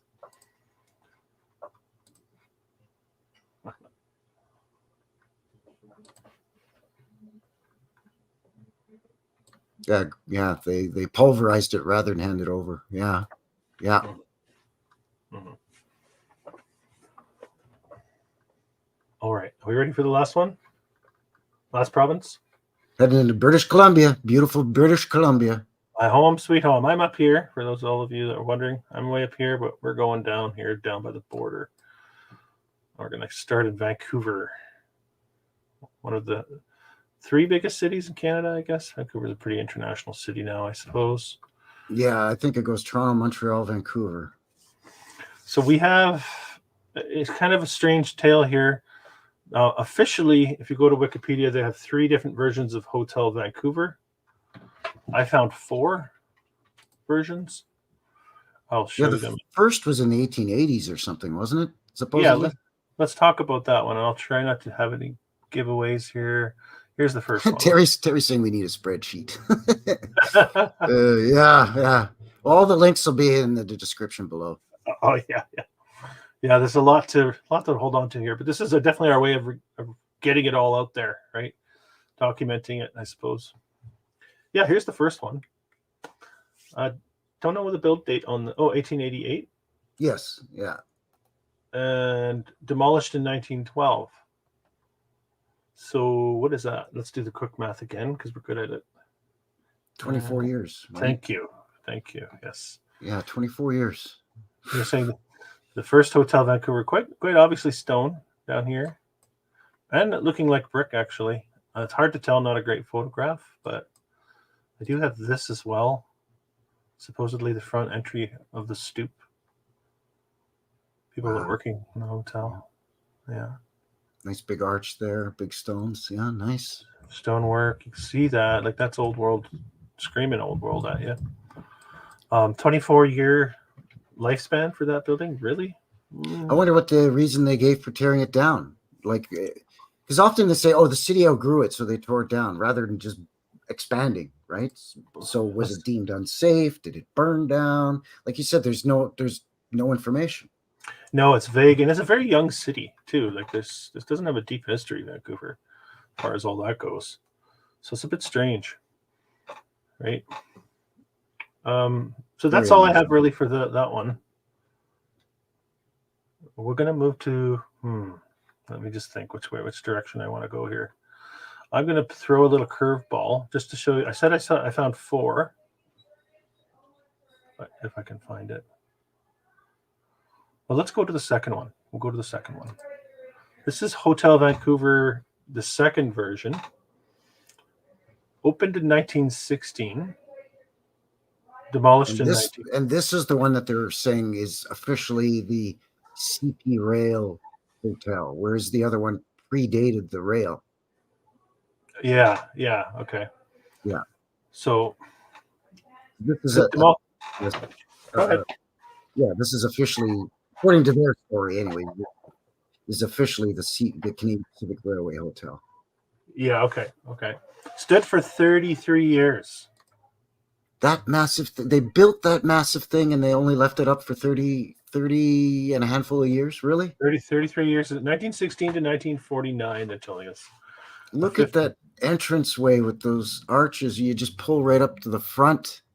Yeah, right down there. You just pull right up to the front, and it's sort of a covered entranceway, so you can get in and out of the lobby without getting wet or snowed on. Or well, I guess you wouldn't get snowed on much. It's Vancouver, but getting rained on. Wow, look at the windows in that thing. They just look like church windows. Like right above that entranceway roof there, or roof. Yeah, right they look like church windows. Amazing. And then we can work our way up. We'll see a little bit more in-depth visual on some of these, but you can see what they have coming off the side here. Can you see that? Jeez. Very Canadian. Moose and bison looking like, right? Yeah. If it's moose and bison, that works, right? As opposed to like African lions' heads. I've always wondered why not more bears and moose and bison. Yeah, there we go. Fantastic. Oh, that's a beauty there, bud. Eh? Look at the detail in there, eh? Whew. Let's get a little closer, see if we can. See, up here in Canada, we have mountain lions or pumas or cougars, whatever you want to call them. Same thing, just like in the U.S. So I always wondered, if you were going to put a lion, why wouldn't you put a mountain lion, a North American mountain lion, rather than an African lion? It's much more, by their narrative, they're building, it's Canadian architects and building companies building these things in Canada. So you'd think they would put Canadian animals. So this kind of makes sense by the narrative, but that's incredible. That buffalo head is amazing. Obviously strong enough for these 4 people to sit on it without worrying about it popping off. And look at the scroll work running down the side of that. Here. Just to the left of those guys, too. Oh, here, yeah. No, this is Remember, 33 years they decided to tear it down, we're told. Such BS. It's such BS. Yeah. That's the, there it is, and a little bit more. So that's the second version of Hotel Vancouver. Let's see, I might have a few more. There it is from a distance in the 30s looking like, maybe. Big structure. Yeah, those vehicles are, those would be 30s vehicles. Yeah. Early to mid 30s. The car companies weren't making a lot of cars during the Great Depression, just like during World War II. They pretty much halted production in World War II, actually. Like Chevy and Ford and Dodge, the big three, basically. They didn't change the body styles of their cars from pre-war to the first couple of years after the war. Mm-hmm. So I would imagine it would have been the same thing during the 30s, where they really cut down production of cars. Because who the hell's buying cars during the Great Depression, right? Yeah, right. Well, they're building buildings, so then maybe they're buying cars.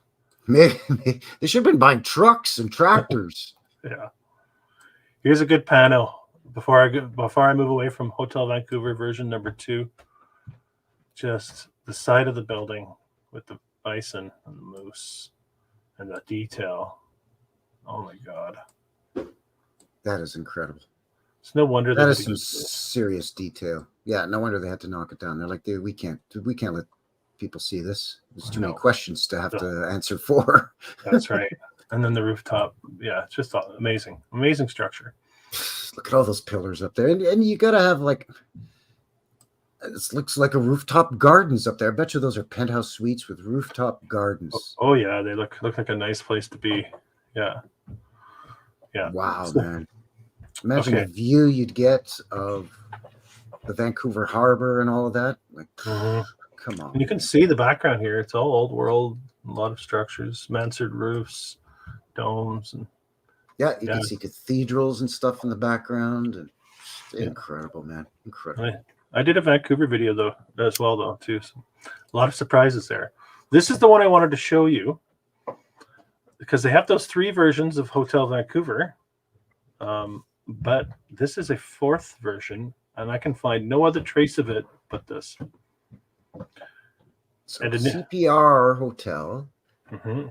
So after the first and the second, because the first wasn't CPR, 1888, but the second one was. So this could be the 3rd one that was, because it says CPR right on it. But it's not, because I'm going to show you the 3rd one. And it's the one that still stands. So this one is basically like one of those ghosts again. It's a mystery one that popped up between the official 2nd and 3rd. But this is the unofficial 3rd, and the one that they're saying is the 3rd is actually the 4th, the new one, the one that still stands. Initially, I thought it was this. I thought I was looking at the same one when I first discovered it. And then I looked a little closer, and then I realized there's a similar shape, but it is not the same building at all. The entranceway is completely different. Look at the stairs up here. Yeah, that's not on the photo of the other one. No, isn't that an interesting building? And this is all I can find. So what the hell's the deal with this thing then? I wonder. It's a mystery to me. Anyone out there that ever sees this down through time? See, this is again as a postcard. And they generally don't do postcards of buildings that don't exist.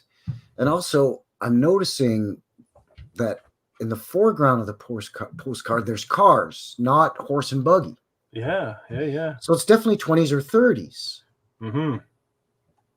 Or maybe late teens, maybe.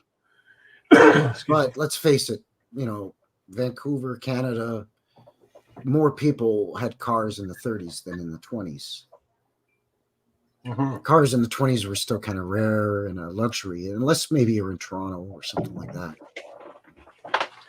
Yeah, it's a bit of a mystery for sure. Excuse me. But I wanted to this is weird. It's weird. If anyone can ever find any more info on this, then contact me, because I can find nothing on this structure anywhere. So it's an anomaly. Here's another one, by the way, before we get to the last Vancouver version, the Canadian Pacific Hotel. Another one of those obscure postcards. So what's this one? The Canadian Pacific. Hotel. So Canadian Pacific Hotel in Vancouver. Oh, okay. Really creative name on that. It's basically they just named it whatever it is. Yeah, whatever the railway was. Yeah. So Hotel Vancouver. Oh, where are we at here? I've got 2 more hotels, folks, and then we'll wrap it up. Hotel Vancouver, the final version, which is I'm looking for here. Here it is. Yeah. Fairmont Hotel Vancouver. Let me get to it here. Here's how it stands modern day. I've been in this hotel. I've stayed a night in there. Yeah, this thing is, again, it looks like it should be in old New York or like Chicago. Yeah, it's again, Vancouver's a pretty big city. Canada's 3rd largest, so Vancouver's huge and it's growing by the day. Yeah. So yeah, you can scale stuff up for Vancouver compared to Calgary or Saskatoon. But even by Vancouver standards, this thing is way too big. Like, yeah, wow. It's a big, and it's amazing. Like, it's very fancy feeling in there. Like, I'm sure most of these are. It's just the only one I've been in. 500 rooms. It said they took them about a decade to build. Here we have, again, a construction photo from 1931, which is a few years into the build, they'll tell us. But I don't know. It's hard to know what to make of much of these. They have a small handful of construction photos, which is usually the case, right? Yeah. And you have your scaffold around the peak there, and like, what are You these? think the railroads, sticklers as they are for paperwork and time and being on time and ledgers and schedules, you think they'd have a shutterbooks just snapping away at almost every stage of the construction process. Especially because this is kind of like, the railroad barons. They almost kind of want to show off and their bragging rights, and CP and CN are trying to outdo each other this whole time too, is the other thing, right? So you'd think they would want to sort of peacock their work with lots of photos. But all we find is a few photos, and the ones we do find, a lot of them are kind of sketchy looking. I see someone in the chat saying looks legit. This one's definitely a better photograph than some of the previous construction photos I've shown. Yeah, it looks better than those ones we were laughing at with the It also looks like it's hoists on top, it looks like it's made special for this reason. Like, you get these sometimes when you look in, especially when you look at some really well-established buildings, they've taken meticulous care on a small handful of construction photos, and that's why there's only 2 or 3 or 4 construction photos. There's not like a big camera roll of these photos that you can find easily. That's my assessment of it. So again, I don't really trust much of it. I know the way that the sort of construction is going here doesn't make a lot of sense to me, again, and the way they have the scaffolds around the roof like that. Again, I question everything, right? Oh, absolutely. You have to. And there's nothing wrong with questioning. Yeah. So look at a few more of this. Here's a little bit of the interior. Pretty fancy pants in there for sure. Wow. Yeah. Again, the details with these medallions, with the chandeliers coming out of them, it's almost like the beauty of that medallion on the ceiling is dripping down to form the chandelier. You know what I mean? Like, they're able to. Yeah. The beauty isn't just painted on the wall. It's 3-dimensional. You're sort of meant to interact with it, I think, in some respects. It's meant to be noticed. It's meant to be admired. Look at that. Holy smokes, man. Incredible.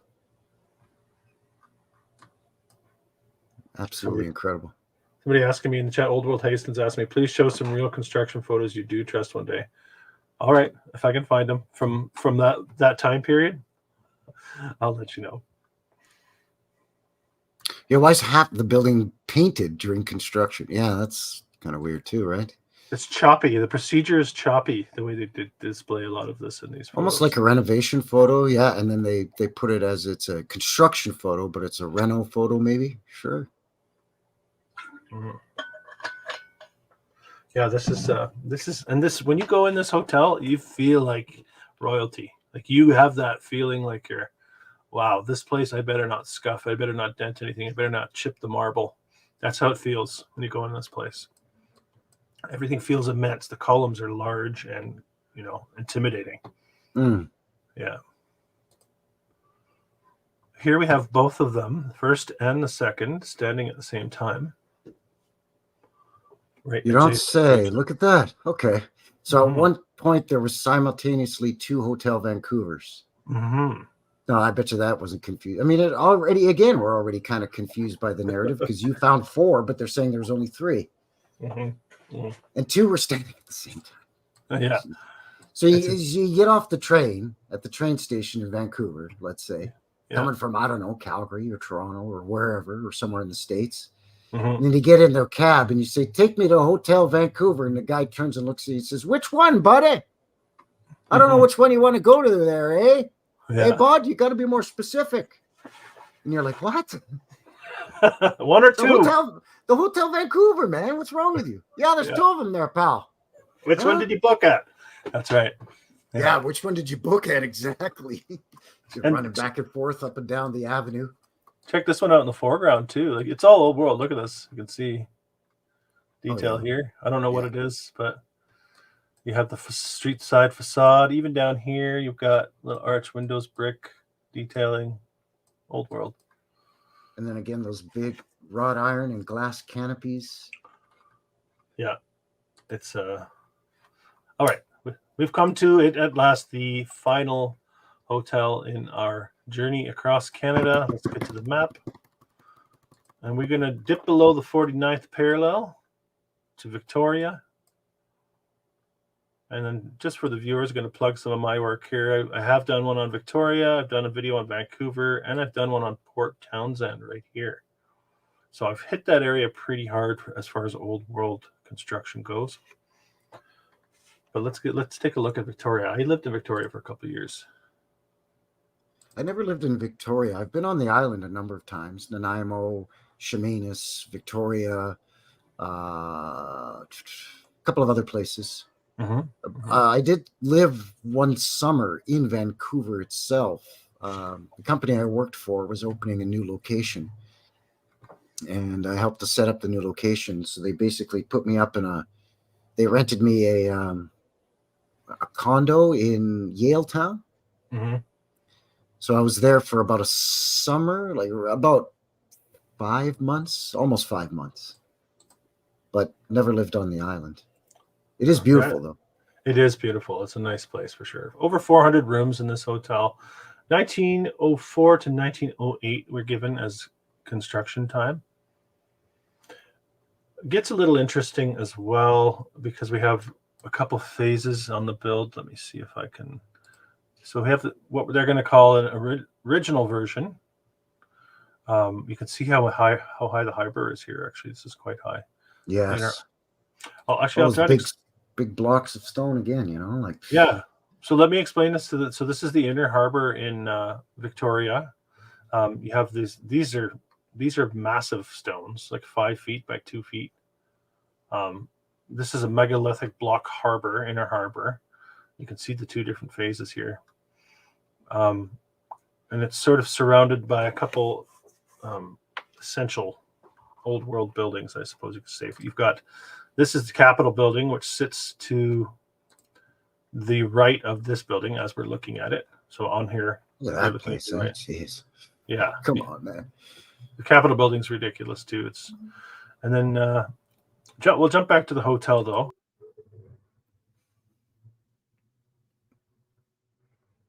Uh-oh. I think we lost Chris there. Something happened. Maybe the interwebs connection.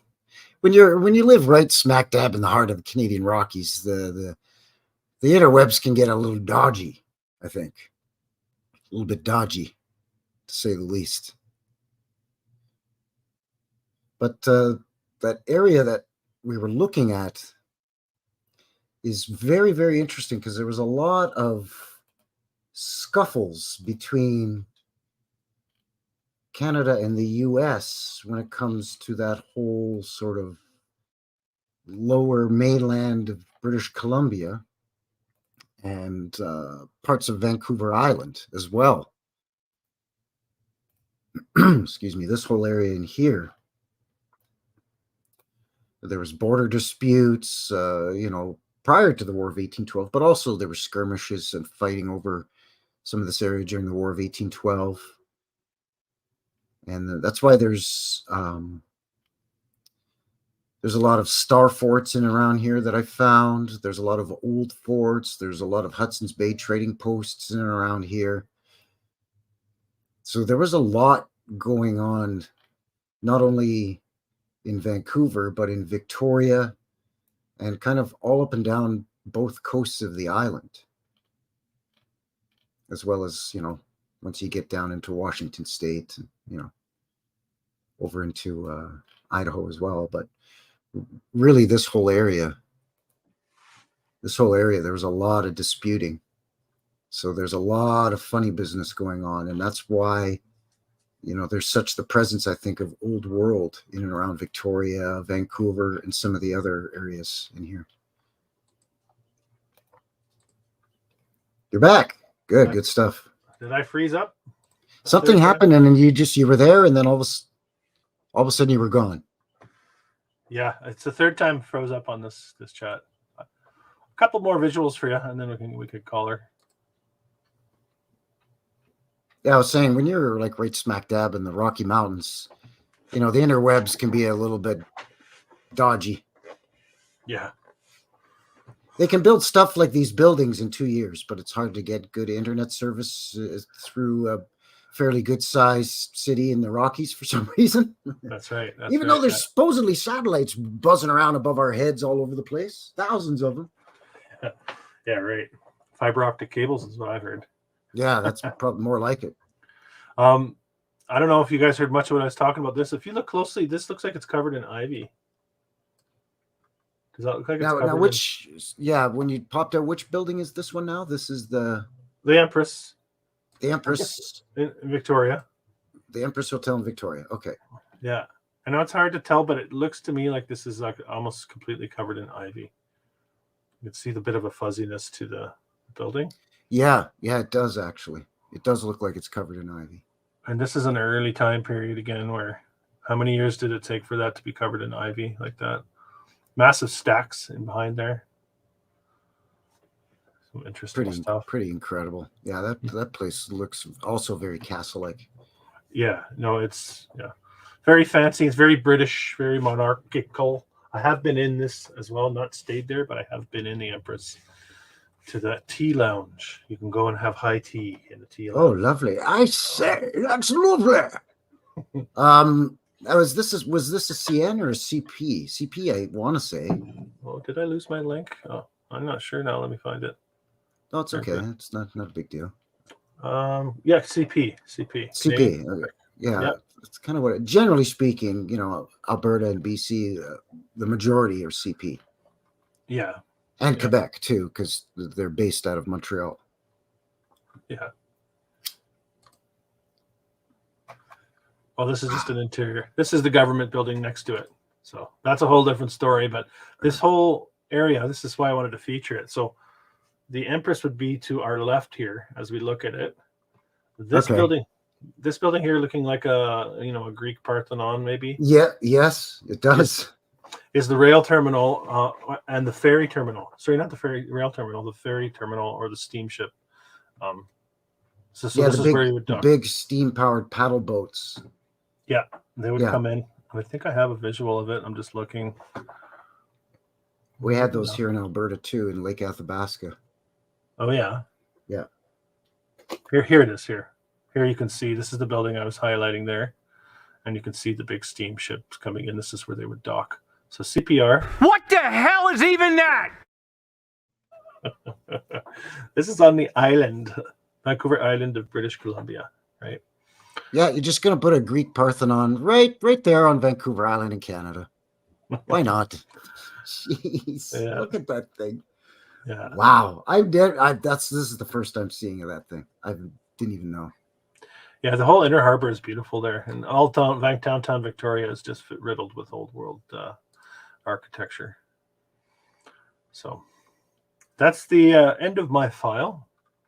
So I can stop sharing screen.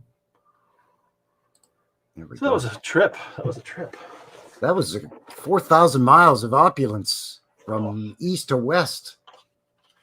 And Gas you know what? prices. I know you left out a bunch. I left out a bunch too that are railway hotels, but they're not these castles, right? Like you and I really agreed that we really had to showcase these castles and that they're passing off as hotels. But there are some that are more like, wood frame. They're still very beautiful and very decorative, but they're not stone or brick structures. They're wood frame hotels. Some of them are quite big, but they're only 2, maybe 3 floors. And, they're built in the 30s or 40s, so they say, and not quite as elaborate and awe-inspiring as what we've been looking at here today. So we actually left out, between you and I, probably a couple of dozen.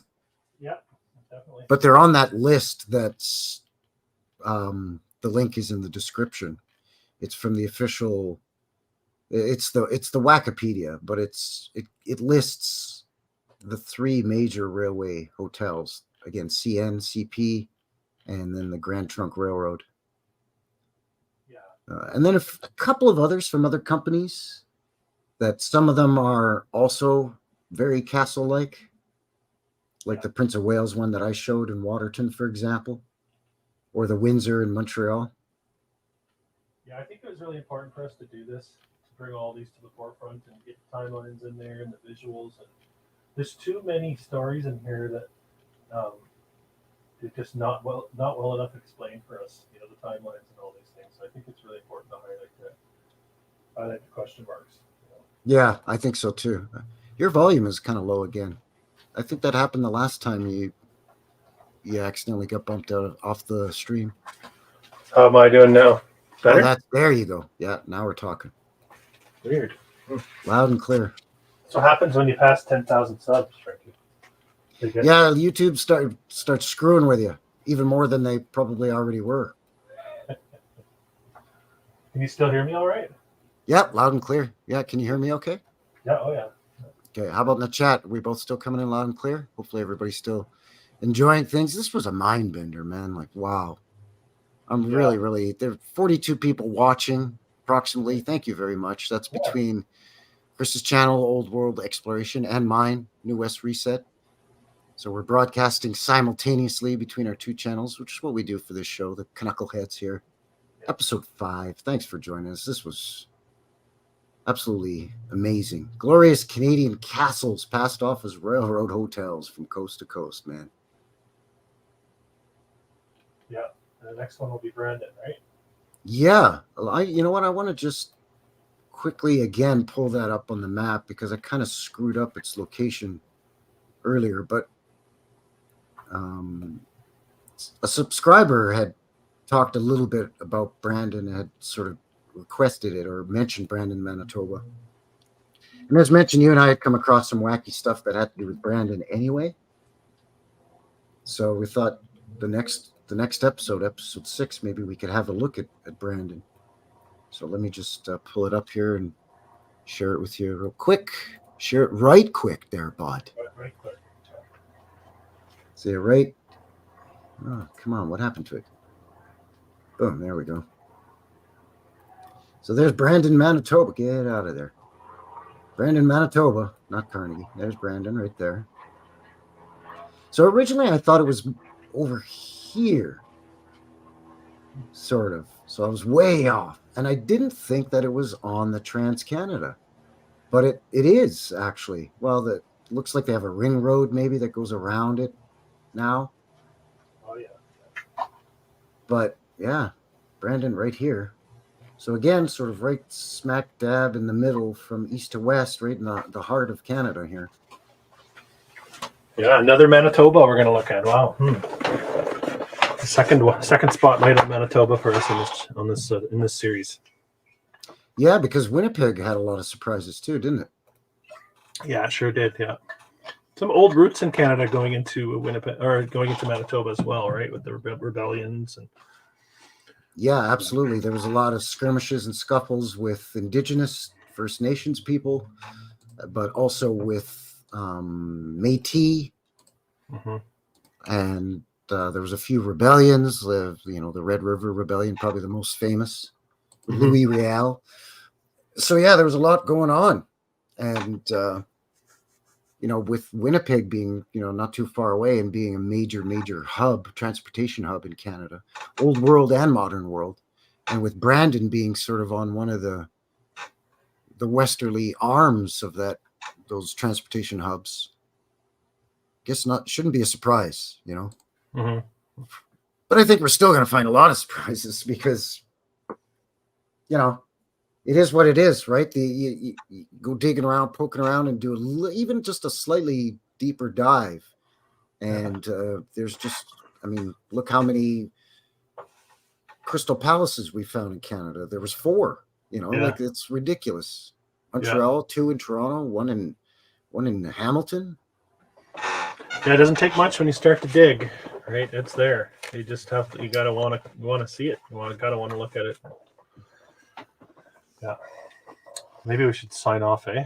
I was just going to say, probably ready to wind this thing down here. 3 hours and 15 minutes. This was an epic live stream. Thank you to everybody who stuck through from beginning to end. Thanks to all of you who've been kind of jumping in and out, and great comments, great suggestions in the chat. Thanks to all of you. This has been very eye-opening, very, very, very, very interesting. Hopefully you found it just as interesting, all of you tuning in.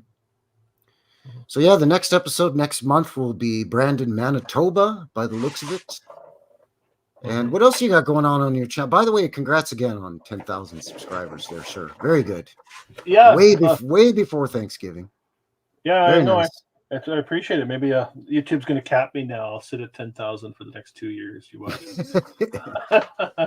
Well, I'm doing a conversation I'm having a conversation on Monday.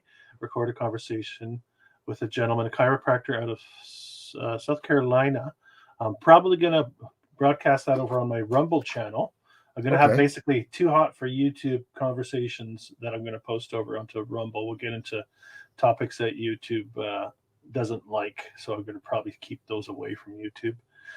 Not that YouTube's thrilled about our old world research, but I don't think we're on the radar like other topics are. So I'll be posting more things over there as time moves on, conversations with people that have reached out to me. Yeah. That sounds very interesting, actually. And then I have a chat on Friday with Marvelous Old World. If we remember Matthew from Marvelous Old World, and the Great Deception podcast. I think his name is Matt as well. First time I'll be chatting with him. So I don't know if that'll be live stream or recorded, but that'll happen next Friday. So nice. That's my near future.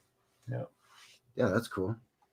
And you just recently came back from vacation. You said you were camping and stuff, and you said the weather was pretty nice. It wasn't too bad, right? Yeah, it's been all right around here. Yeah, we still got a bit of smoky skies up here, but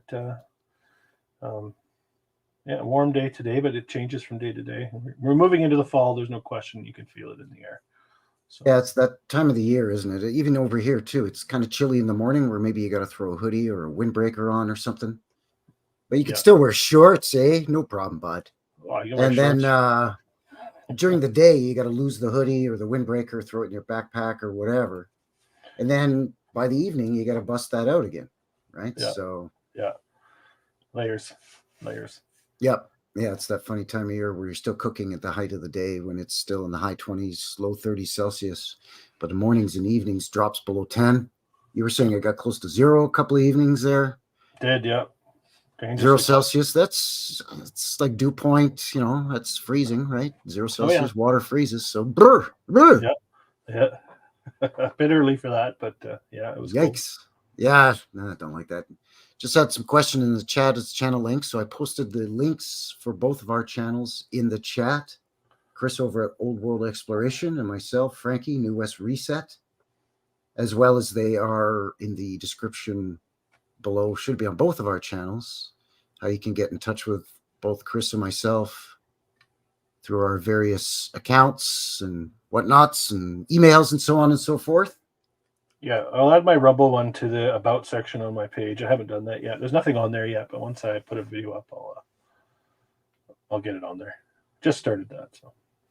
Yeah, I just started mine too, and I think I just crossed 5, which means I can start live streaming and having it over on Rumble at the same time, so I could have the HooTubes and the Rumble simultaneously. What do you mean crossed 5? 5 subscribers. Oh, that's like a milestone for you to be allowed to do that there?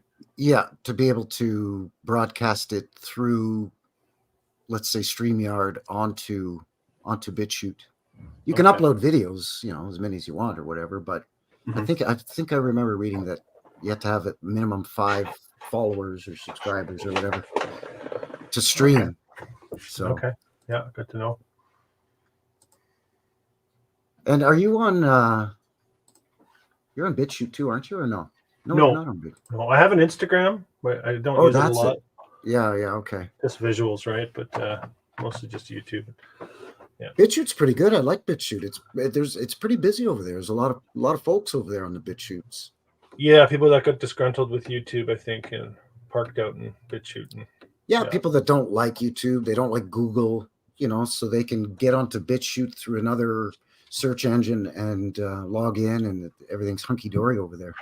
Might have to get one of those done. It's a pretty good crowd. I don't have tons of followers. I think I have 32 or 34-ish, somewhere in there. Maybe the dreaded 33. But yeah, it's really good. Great bunch over there. Great comments. A lot of great ideas over there. Yeah, cool. So, awesome. And I think it's a lot of, subscribers would be following on multiple platforms. So maybe a lot of my subscribers that follow on YouTube are also over on BitChute following. So that's great. Because a lot of times if something has to be taken down off of YouTube, or if they strike something, you can still put it up on the BitChutes. No problem. Yeah, no, I was going to say we should do a chat on BitChute and just nothing but F words. So, just swear like a trucker. Yeah, once yours is up and running, then we can kind of broadcast everything. Yeah, absolutely. As much as we possibly can, drop the F-bomb. Yeah. I was just kidding. All right, well, I think that's pretty good here. We're 3 hours, 20 minutes. So again, all the links in the description below. Thanks again to everybody, and thanks to you, Chris, Old World Exploration. Thank you very much. Always have a great time chatting with you and getting together for the Knuckleheads show. Yeah, me too. Just a couple of crazy Canadian knuckleheads up here, eh, bud? She scored! 1 minute till the end of the period. Thanks again to everybody in the chat, both chats, actually. Really appreciate it. Great to see all of you. Thanks for taking time out of your weekend to join us. And we have a new outro for the show as well, actually. The intro is basically the same. We've got a new Knucklehead Show outro video because my buddy Chris over here, he sent me a neat link to a live version of a Tragically Hip song. And the late, great Gord Downey, the lead singer, kind of does a vocal aside toward the end of the live version of this song where he screams out, well, I'll let you hear it when we do the outro. It's quite amazing. So thanks again, Chris, and thanks to everybody. Really appreciate it. Really, it was great to see everybody here, and great to see the excitement for the Knucklehead Show. That's it now. Now it's a Rolling Stone. There's no stopping it now. The Knucklehead Show. More people than CBC watching. Yeah. Oh, for sure, there, eh? Yeah, I think it was maybe the 100th Meridian, actually. What is that? What song it was, Chris? Fully completely. Fully completely. Live version, fully completely. Okay, yeah, there you go. They're all just such great songs from that band that one just confuses with the other because they're all just, over a decade and over 10 albums of great music from one of the greatest bands out of Canada, Tragically Hip. All right, everyone. Thanks again, Chris. Take care, everybody. And until the next one, have yourselves a good one. And we'll see you again soon. Cheers. I'm in love with the old world. Love your old world ways. I think that was like our best show ever.